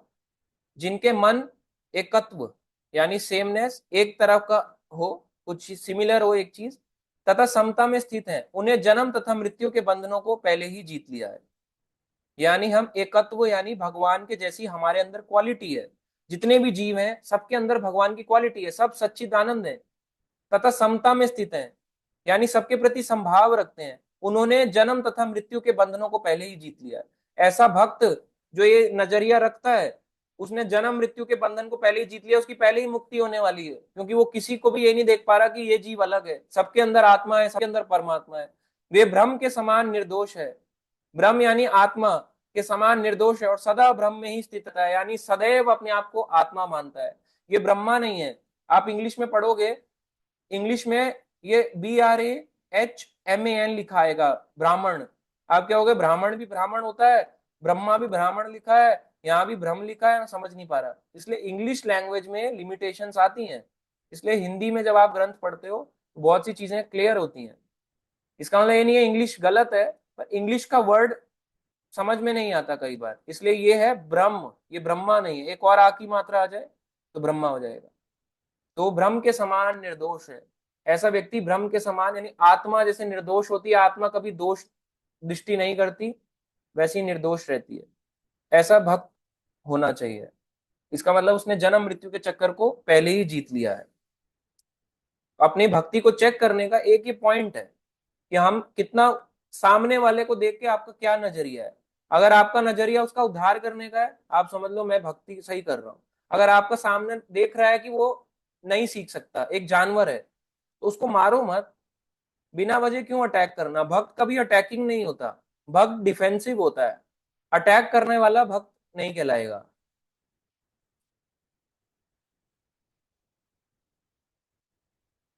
आज का लास्ट श्लोक 20 नंबर। न प्रह्यश्येत प्रियं प्राप्य, न उद्विजेत प्राप्य च अप्रियम, स्थिर बुद्धि असम्मूढ़ ब्रह्मविता ब्रह्मणि स्थिता। जो ना तो प्रिय वस्तु को पाकर हर्षित होता है, यानी हमारे को जो अपनी फेवरेट थिंग मिल जाए उससे खुश नहीं होता, जो हमारी जो प्रिय वस्तु हो, या ये नहीं बोला कोई वस्तु, हमारी फेवरेट वस्तु, ऐसी वस्तु को पाकर जो खुश ना हो, मतलब उसको क्या बोलेंगे, सैड नहीं बोलेंगे, अब इसमें बताया जाएगा क्या बोलेंगे। और ना अप्रिय वस्तु को पाकर विचलित होता है, यानी कोई जो उसको अच्छी नहीं लगती उसको पाके भी विचलित नहीं होता, ऐसा नहीं भक्ति छोड़ देगा। जो स्थिर बुद्धि है, जिसकी बुद्धि स्थिर है, स्टेडी है, जो मोह रहित है और भगवत विद्या को जानने वाला है, वह पहले से ही ब्रह्म में स्थित रहता है। ऐसा व्यक्ति पहले से ही आत्मा के कंसेप्ट को समझा हुआ होता है, क्योंकि उसको प्रिय है, यानी कि अपना कुछ फेवरेट मिल जाए तो भी उसको क्या होगा, समान रहेगा। और कुछ अप्रिय है, कुछ बुरा हो जाए उसके साथ तो भी समान ही रहेगा, यानी सुख आने पे भी सेम नेचर, दुख आने में भी सेम नेचर। इसका मतलब ये जो भक्त है ये आत्मा के स्तर पे पहुंच चुका है, और जिसने इस स्तर पे आ गया है, खुद को आत्मा मान रहा है, जीव आत्मा, और ये मान रहा है कि मेरे ही कर्मों के द्वारा मुझे ये दिया गया है, ज्ञान उसको ये प्रबुद्ध हो गया उसमें, तो फिर वो पहले से ही ब्रह्म में स्थित है। ऐसा व्यक्ति जन्म मृत्यु के चक्कर को जल्दी पार कर जाएगा। तो हमारे को देखने का नजरिया हमारे को बता देगा कि हम दूसरी चीज को कैसे ऑब्जर्व करते हैं, ये हमारी भक्ति हमारे को चेक कर लेगा। अगर आपको अपना सिंपली किसी को चेक करना है कि मैं किस लेवल पे भक्ति कर रहा हूँ, चेक करो मेरे संसार से त्याग करने का मन है, मैं त्यागी बन रहा हूँ, पूर्ण त्यागी नहीं बन रहा, मतलब जो चीज है आज मैं उससे पाके खुश रहूं, कल ना मिले तो भी खुश रहूं। अगर आज मेरे पास गाड़ी है तो भी खुश हूँ, कल 4 टायर वाली गाड़ी ना रहे, 2 वाली हो तो भी खुश रहूंगा, 2 वाली ना हो, कुछ भी ना बचे तो भी खुश रहूंगा। इसका मतलब हमने भक्ति से सीख गए हैं कि त्याग करना, यानी कि डिटैचमेंट भी आता है, कुछ नहीं भी मिलता तो भी संभाव रहेंगे, हम एक ही भावना में रहेंगे। तो ऐसा व्यक्ति, इसका मतलब आत्मा के स्तर तक उठ रहा है। और जो इसमें नहीं रहता, विचलित होता रहता है, इसका मतलब अभी वो नहीं समझ पाया, अभी वो लोअर प्लेटफॉर्म पे है। और जो बिल्कुल ही नहीं सीखना चाहता, वो तो समझ लो अभी बेसमेंट में है, वो व्यक्ति सीखना ही नहीं चाहता, वो गड्ढे में से बाहर ही नहीं आना चाहता अभी। तो ये आज की गीता के श्लोक थे। इसका अगर एक वन वर्ड में कंक्लूजन निकालें तो इसका वन वर्ड कंक्लूजन यही है, वन सेंटेंस कंक्लूजन निकालें कि हम जो है, हम एक जीव आत्मा है, हम अपने कर्म फलों के भोक्ता नहीं है, कर्म फल के भोक्ता भगवान श्री कृष्ण है। जब हम इस स्थिति को जान जाएंगे कि मैं यहाँ पे जो भी चीजों का फल भोग रहा हूँ ये मेरे ही कारण है, मैं ही इसका रचने वाला हूँ, भगवान ये कर्म फल मुझे दे रहे हैं, मेरे ही कारण मुझे दे रहे हैं, मेरी सूक्ष्म आदि के कारण। और जब मैं मेरी सूक्ष्म आदि 5% की फ्री विल बदल के भगवान के लिए बदल जाएगी, कृष्ण भावना भावित कर्म बन जाएंगे, तो मैं इस संसार से मुक्त होकर भगवान के धाम जाने को तैयार हो जाऊंगा। तो मैं आत्मा के कंसेप्ट को समझ पाऊंगा कि मैं शरीर नहीं हूं, मैं आत्मा हूं। अभी हम इस चीज को इस तरह से समझेंगे, आप अपने पे अप्लाई करके देख सकते हो। ये भगवत गीता की प्रैक्टिकल एप्लीकेशन है, केवल ये पढ़ने के लिए बुक नहीं है, प्रैक्टिकल एप्लीकेशन के लिए भी है, इसलिए श्लोक यहाँ पे दिए गए और तात्पर्य भी साथ में है। तो अपने आप को आप चेक करो हमारी कितनी अभी कंडीशन है, ठीक है। अब हम क्वेश्चंस लेंगे कुछ भक्तों के। सबसे पहले जिनके हैंड रेज हैं वो पूछ सकते हैं। हरे कृष्णा। नेक्स्ट प्रभु जी, I will try next time. कोई बात नहीं, हम नेक्स्ट टाइम अरुणांशु प्रभु जी कीर्तन कर सकते हैं।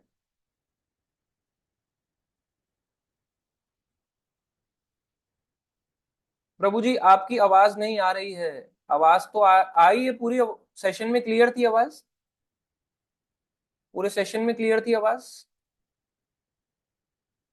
आई थिंक क्लियर है माता जी। आवाज नहीं आ रही है प्रभु जी, वॉइस नहीं आ रही है। Severe network issue from my side. अब ठीक है वॉइस। हो सकता है मे बी स्टार्टिंग में इश्यूज हो।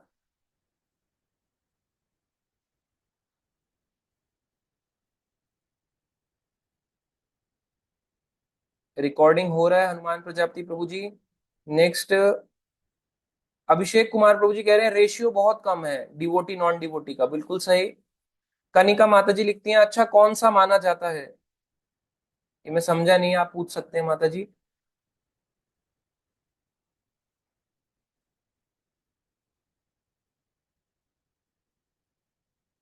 नेक्स्ट क्वेश्चन है अभय सिंह प्रभु जी कह रहे हैं Manipur is burning because of animal slaughtering and dog eating. Same हाल यहाँ का भी है, वहां डॉग खा रहे हैं, हम बेचारी मुर्गियां मर रही हैं, बात तो वही है। मुर्गियों को वो भी तो बोल सकती हैं जस्टिस फॉर हेन्स। तो लोग उनको तो देख रहे हैं डॉग्स को, क्योंकि लोग डॉग लवर है, मगर जो हैन है वो भी तो है ना, वो भी तो अपना काम कर रही है, वो भी तो एक जीव आत्मा है उसके अंदर भी। तो read the book as long as we have slaughter houses we will have wars written by doctor Sahadev Das.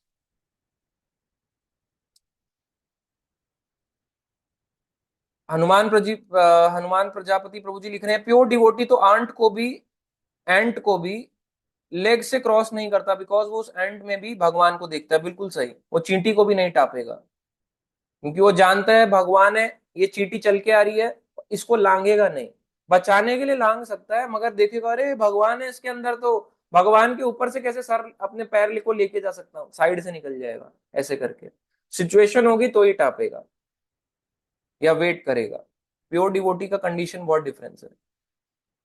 Clear है प्रभु जी वॉइस? हाँ जी माता जी, यस प्रभु जी आ रही है। स्टार्टिंग में आवाज नहीं आई थी फिर आई थी, श्रुति माता जी कह रही हैं ठीक है माता जी।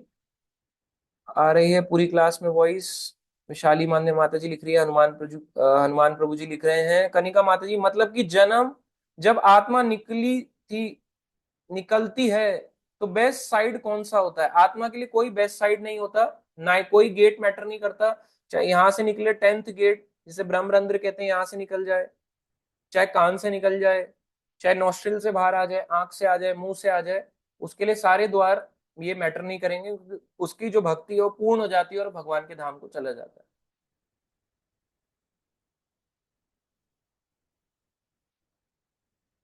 कोई बात नहीं, जो लेट ज्वाइन करें ठीक है। यश माने प्रभु जी का पहला क्वेश्चन। हरे कृष्णा प्रभु जी, पहले तो थैंक यू, आपने इतनी अच्छी क्लास दी आज हम सबको। इससे thank you Prabhu ji. Regarding तो बहुत कुछ सीखा, बट मेरे मेनली 4 क्वेश्चन है। जैसे जो सिंफुल एक्टिविटीज करता है, आपने बताया भगवान को 5% फ्री विल देते हैं और भगवान ही उनका उनको एग्जीक्यूट कराते हैं, जो भी फल प्रदान करते हैं, मतलब जो इच्छा हमारी कंप्लीट करते हैं वो भगवान कराते हैं। So what about extremely sinful activities, जैसे 6 आताताइयों के बारे में, या कोई किसी का खून करता है, तो क्या भगवान भी इसकी एग्जीक्यूशन करते हैं जैसे यहाँ पे बताया होगा? मैं इसका पार्शियली आंसर जानता हूँ, बट मैं आपसे सुनना चाहता हूँ कि भगवान इसका एग्जीक्यूशन करते हैं। और सपोज अगर किसी ने किसी का खून कर दिया, तो हमने तो किया, वो हमारी चॉइस, जो भी हो उसके पीछे वो हमारी सिंफुल एक्टिविटी, लेकिन जो सामने वाले के प्रति हमने पाप किया तो उसका, मतलब जो उसके लिए किया तो उसमें उसका क्या, मतलब उसकी क्या उसमें दोष था या ये था? अच्छा, मैं आप क्वेश्चन सब भक्त समझ गए। तो इनका क्वेश्चन है प्रभु जी का कि एक्सट्रीम केसेस में जो पाप कर रहा है तो क्या इसके पीछे देने वाले भी भगवान है? तो उसने जो एक्सट्रीम केस में मान लीजिए चॉइस करी कि मुझे आतंकवादी बनना है और उड़ाना है कंट्री को, उसने चॉइस कर ली, तो भगवान ने कहा, मना किया मत कर। पहले कहां से मना होते हैं? अपने ही अंदर से आवाज आती है गलत है गलत है गलत है। जब आप भी देखो, आपको एक चीज मैं बताऊं, जब बचपन में आप देखते होंगे कई बारी ना फादर या मदर के कोई पर्स होता है, या कभी फादर की जेब में पैसे रह गए, या किसी ने 10 रुपए रख लिए, उठाने का मन करता था, उठा के ना चिप्स ले आता हूँ, बड़ा अच्छा सा आ रहा है, लेज आ रहा है या कोई अच्छा सा चिप्स आ रहा है, इसको उठा के कुरकुरे खा लेता हूँ, मन करता है। फिर लेने के बाद जब वो लेके आता है तो डर भी लगता है, ये मेरा नहीं था, बिना पूछे मैंने लिया है, पर कोई बात नहीं, टेस्टी हम्म। है ना, खा लेता हूँ। तो पहले खाएगा चिप्स निकाल निकाल के, खाने के बाद बोलेगा आहा आनंद आ गया, और किसी को ना पता चले तो और दुगना आनंद। फिर वो उसकी प्रवृत्ति बन जाती है नेक्स्ट टाइम की भी। मगर पहले उसको मना किया, किसने मना किया? कि तेरा नहीं है, भगवान ने, कि तू तो 10 रुपए उठा रहा है, ये तेरा नहीं है, अभी तो तू ले आएगा चिप्स, मगर अगर फादर ने पकड़ लिया तो तेरे को डांट लगाएंगे, कहेंगे चोर है। आदत बन जाती है। ऐसे ही आतंकवादी वन डे में नहीं बनता कि सीधा तोप लेके खड़ा हो गया, वो धीरे धीरे करके उनकी कंडीशनिंग ऐसी हो जाती है, वो यही देखते हैं। अब जो बच्चा है जो सूडान रहता है या सोमेलिया ऐसी अफ्रीकन कंट्रीज में, आप ऐसे घूम रहे हो, वहां पे 10 साल के बच्चे यूं तोप लेके बजूका चला रहे हैं, रॉकेट छोड़ रहे हैं ऐसे हम्म। करके, यूं ऐसे करके प्लेन्स पे रॉकेट छोड़ रहे हैं। अब हम यहाँ पे अभी खड़े हुए हैं, अभी बच्चा 10 साल का बच्चा अभी तक ऐसे ऐसे गोदी में ही खेल रहा है, ऐसे ऐसे रो रहा है, उसको खिला रहे हैं रुला रहे हैं, अरे मत रो मत रो मत रो। उनको भी कौन सिखा रहा है? वो परिस्थिति को देख रहे हैं। अब उनके अंदर से आवाज आती भी है, फिर उनकी परिस्थिति ऐसे बन जाती है, सिचुएशन, प्रकृति, उनके पिछले कर्म, सारी चीजें उन्हें बांधी भी है, पिछले कर्म के द्वारा उनको ये जन्म मिला ऐसा आतंकवाद में। उसके बाद आसपास की प्रकृति है ऐसी कि सारे गुण तमोगुणी है, उनसे ये सारे काम करवा रहे हैं, और फिर वो उसी चीज को एक्सेप्ट करके फिर जब बजूका चलाने जाता है या चाकू लेके मारने जाता है, किसी को हलाल करने जाता है, तो पीछे से आवाज आ रही होती है तब भी, मत कर मत कर मत कर। और वो न्यूज चैनल्स भी देख रहा होता है ना, उसमें आता है, बहुत सारी चीजें आती हैं कि इन आतंकवादियों ने आज कश्मीर पे हमला किया, इतने फौज वालों, इतनी फौजियों को मार डाला, ये शहीद हो गए, ये जवान शहीद हो गए। उन्होंने जो ये चीज करी, उनके पीछे हम्म। रोकने के लिए किया, और वो जो उन्हें टीवी में दिखता है, आपको क्या लगता है उनके पास न्यूज नहीं पहुंचती? कानों कान खबर होती है कि क्या क्या होने वाला है नेक्स्ट हमारे साथ। सारी चीजें पता होने के बावजूद वो देख रहा है ये गलत है, और उसके घर वाले जिसको मारा वो रो रहे हैं, फिर भी वो मारता है। क्यों मार रहा है? उसको इच्छा, वो इच्छा करे जा रहा है करे जा रहा है, उसको रोक रहे हैं भगवान, रुक जा रुक जा रुक जा, वो नहीं रुकता। लास्ट में भगवान कहते हैं ले हम्म। कर दिया, और कहते हैं अब तेरा कर्मों का लेखा जोखा, अब जैसे तूने किया है वो तेरे को मिलेगा। देने वाले फिर यमराज जी बैठे होते हैं, यमराज बुलाते हैं, स्वागत तो बिल्कुल नहीं होता उनका, उनको बुलाते हैं यमदूत, मारते पीटते घसीटते हुए लेके जाते हैं, बहुत बुरा हाल होता है फिर उनका। तो फ्री विल के कारण ही ये सारी, यानी सूक्ष्म आजादी के कारण ही ये सारी चीजें हो रही है। तो कहीं ना कहीं वो होती हैं, स्टार्ट वो बिगिनिंग छोटे लेवल से होती है, फिर वो बहुत बड़ी हो जाती है। ओके, लेकिन प्रभु जी उसकी फ्री विल का तो मुझे समझ आया, बट सामने वाले का जिस पे उसने अपनी फ्री विल को आजमा है, मे बी, मुझे तो इसका, मैं आपको पूछ रहा हूँ, मुझे इसका क्लियरेंस चाहिए कि उसके पीछे उसका भी कर्मा होगा जो इस चीज का शिकार बन रहा है।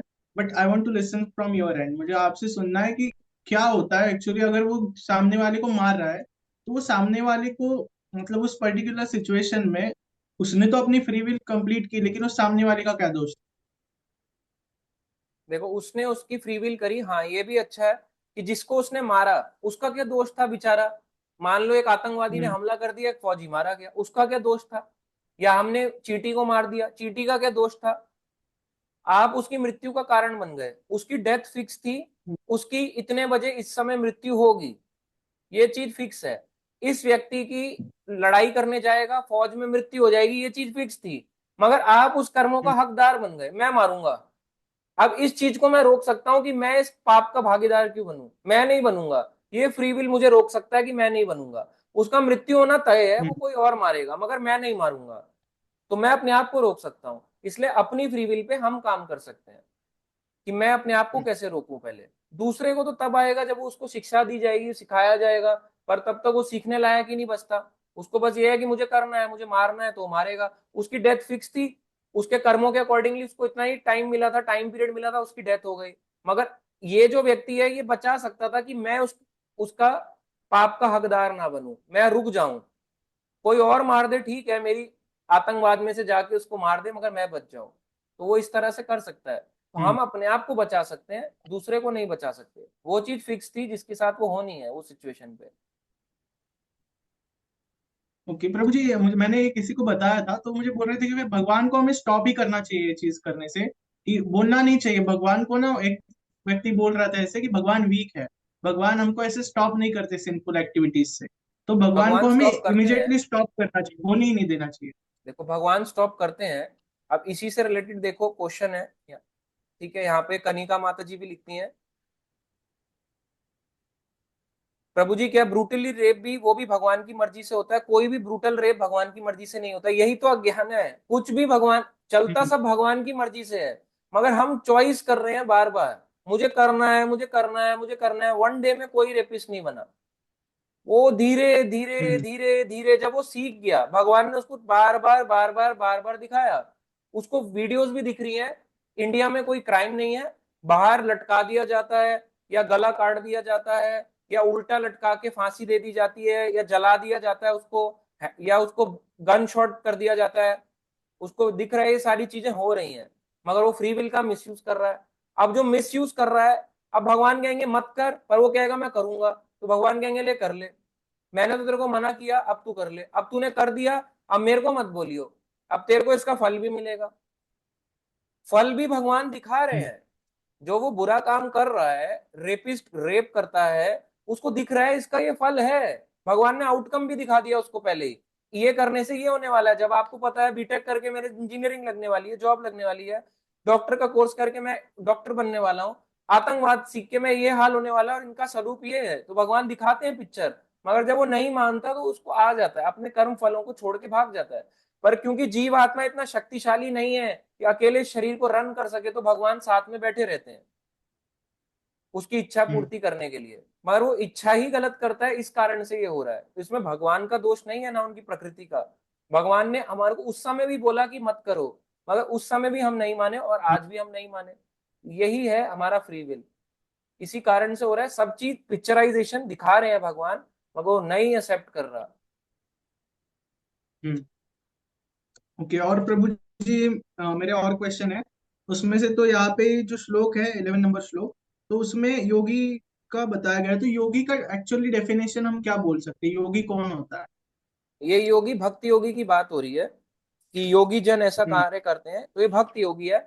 ध्यान योग और कर्म योग ध्यान योग और ज्ञान योग वाला भी स्टेज पे आ सकता है, मगर ध्यान योग वाला भी हम्म। विचलित हो जाता है कई बार। जैसे सबसे बड़ा इसका एग्जाम्पल जो हम सुनते आए हैं, विश्वामित्र, उन्हें ध्यान योग हम्म। किया, खूब स्ट्रांग थे, मगर नहीं रुक पाए, इंद्रियों पे कंट्रोल नहीं हो पाता। शिव जी ध्यान योग में बैठे हैं, जो विश्वामित्र से भी ऊंचे हैं। तो योगी, ये भक्ति योगी के बारे में बात हो रही है। ध्यान योगी भी आ जाता है ऑब्वियसली, मगर योगी ओवरऑल सबके लिए है। ज्ञान योग, ध्यान योग, भक्ति योग, मगर भक्ति योग वाला बचा रहता है। उसके चांसेस फॉल डाउन होने के कंपैरिजन टू ज्ञान योग और ध्यान योग के कम है। लेकिन प्रभु जी पर्टिकुलरली योगी ये वर्ड का मीनिंग क्या है? योग का मतलब है भगवान से जुड़ना, ज्ञान के रास्ते से, ध्यान के रास्ते से, और भक्त यानी प्रेम के रास्ते से। प्रेम का मार्ग ज्यादा अच्छा है। शिव जी रहते तो ध्यान में है, मगर प्रेम बहुत करते हैं भगवान से। हम्म। मुद्रा ध्यान में है, मगर कार कर्म उनके पूरे भगवान को समर्पित है, क्योंकि वो खुद भी तो गुण अवतारी हैं, हर समय हम्म। भगवान का नाम जप करते रहते हैं। अच्छा। और प्रभु जी अभी क्विकली पूछता हूँ, अभी भी जो हम सीखे उसमें से मैं इसेंस तो समझ गया, बट सभी चीजें मुझे याद नहीं रहती, और लॉन्ग टर्म के बाद में कुछ चीजें भूल भी जाता हूँ, तो इसके लिए क्या करना चाहिए? मतलब आप कह रहे हो कि मुझे बहुत सारी चीजें याद नहीं रहती, क्या करूं मैं उसको याद रखने के लिए? हाँ, अगर मतलब मैं देखो बाकी की तो स्पिरिचुअल रहती है, नॉलेज की बट अगर बात बोलूं, भी पढ़ता हूँ। देखो हम्म। बहुत, अगर मैं सिर्फ स्पिरिचुअल नॉलेज की बात बोलूं, देखो बहुत सी चीजें तो होती हैं जो एक्सपीरियंस से आती हैं, उससे याद रहती हैं। अब स्पिरिचुअल नॉलेज भी जो होता है, जब तक आप इसको प्रैक्टिकली लाइफ में थोड़ा थोड़ा अप्लाई नहीं करोगे, तब तक ये नहीं टिकने वाला। कुछ भी आप सोचोगे श्लोक याद हो जाएगा, नहीं टिकेगा। श्लोक पहले हम्म। थियोरिटिकल फिर प्रैक्टिकल, थ्योरी भी हो प्रैक्टिकली फॉलो भी हो रहा हो, अगर दोनों चीजें साथ साथ चल रही हैं, तो याद आ जाएगा यार, हाँ गीता में तो लिखा तो है पांचवा अध्याय, क्योंकि जो आप फॉलो कर रहे हो, आप आपको बताना भी तो है दूसरे को, भाई ऐसा क्यों कर रहे हैं, कहेंगे हम्म। क्या हो गया तेरे को, पागल हो गया क्या, तो आपको एग्जाम्पल भी तो देने के लिए पढ़ना पड़ेगा। थ्योरी प्रैक्टिकल दोनों जरूरी है। जब तक वो प्रैक्टिकल नॉलेज पे नहीं आएगा, वो चीज नहीं याद रहने वाली, कितना मर्जी हम श्लोक याद कर लें। ओके, और प्रभु जी जैसा आपने कहा ना, मैंने आत्म परीक्षण भी किया, तो मैंने सच में ये पाया कि मैं अभी नहीं जाना चाहता भगवान के पास, क्योंकि मुझे संसार का और भोग करना है, मुझे देखना है मतलब और सारी चीजें। और फिर जब मैं कर लूंगा, पता चल जाएगा इसमें कुछ नहीं, फिर भगवान के पास जा सकता यही है, यही तो द्वैत में हम फंसे हुए हैं। हमारी कहीं ना कहीं इच्छा है कि मैं इस संसार में रहना चाहता हूँ। हूँ। ठीक है।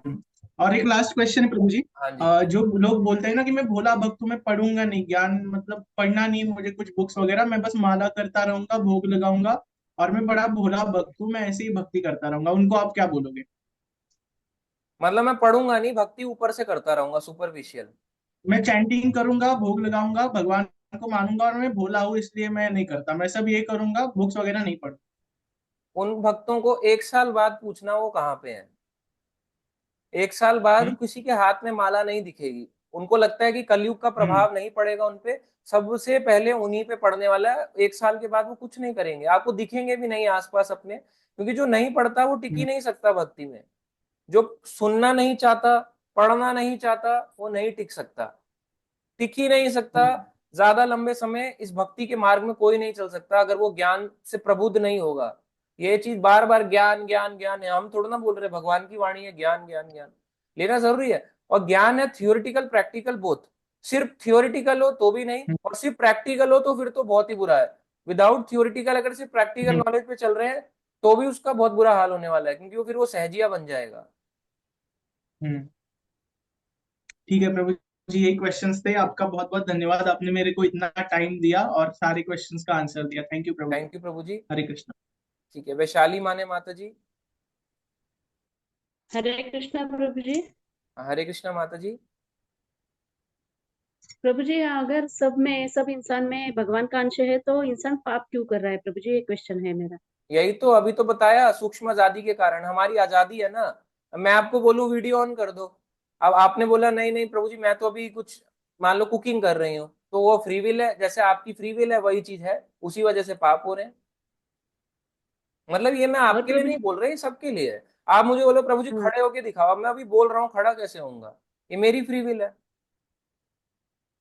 तो प्रभु जी, हम जो कहते हैं कि इंसान को दो मन होते हैं, एक एक अंदर का मन होता है, वो हमको रोकता है, तो वो ही भगवान होता है क्या, भगवान का अंश?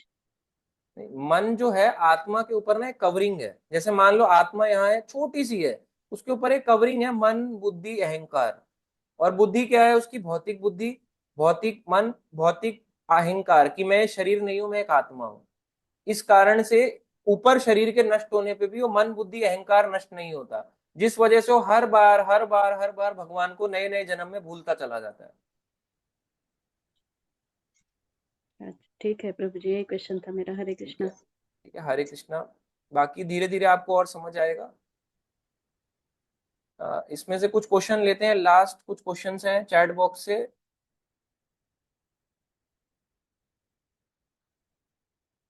थैंक यू प्रीति माता जी। मनोज साहनी प्रभु जी कह रहे हैं भक्त और योगी एक समान है या अलग अलग, तो क्या अंतर है दोनों में? भक्त और योगी जो है, कई बार योगी वर्ड से ध्यान योगी होता है, भक्त भक्ति योगी होता है। डिफरेंस ये है, जो ध्यान योगी होता है उसकी कभी ना कभी देखो इच्छा होती है कुछ ना कुछ भौतिकता को पाने की, और ध्यान योग भगवान का प्रेम मार्ग नहीं है। ध्यान योग गोलोक नहीं ले जा सकता, वैकुंठ तक ले जा सकता है मैक्सिमम, मगर प्रेम इससे ही ऊंचा जो स्थान है, यानी कि भगवान के साथ संबंध बनाने का, वो तो भक्ति योग से ही हो सकता है। जो 5 रस बताए गए, साख्य रस, दास्य रस, सखा यानी माधुर्य रस, वात्सल्य रस, ये तो प्रेम से ही आएगा, ये ध्यान योग से नहीं मिलने वाला।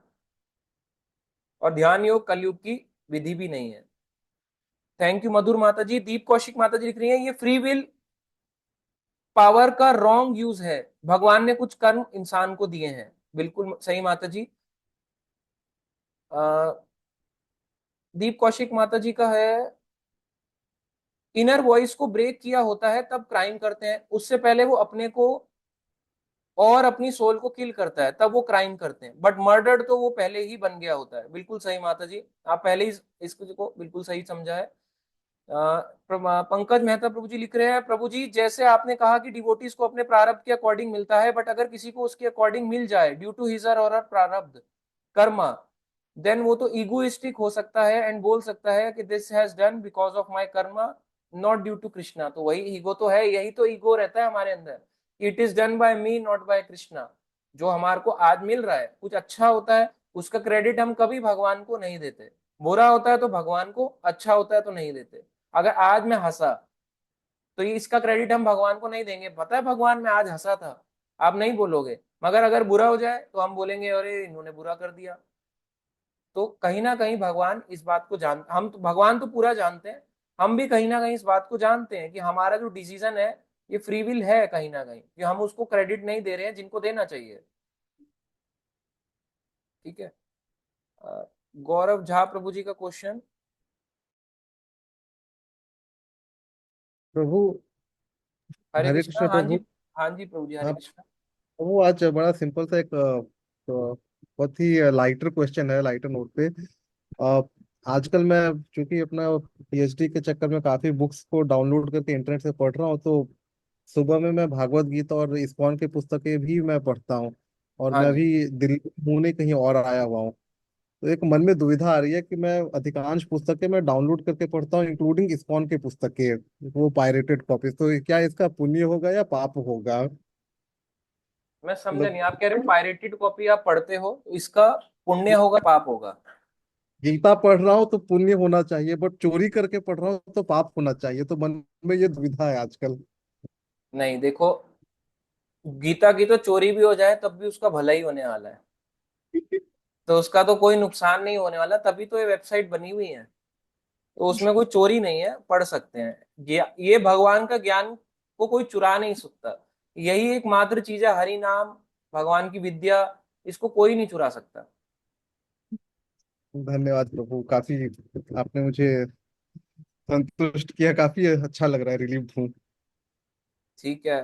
ठीक है प्रभु जी, thank you, Hare Krishna. Hare Krishna. Thank you Komal Kashyap माता जी। ठीक है, अब अभी अनम्यूट करते हैं और कल करेंगे नेक्स्ट क्लास ऑन ईशोपनिषद।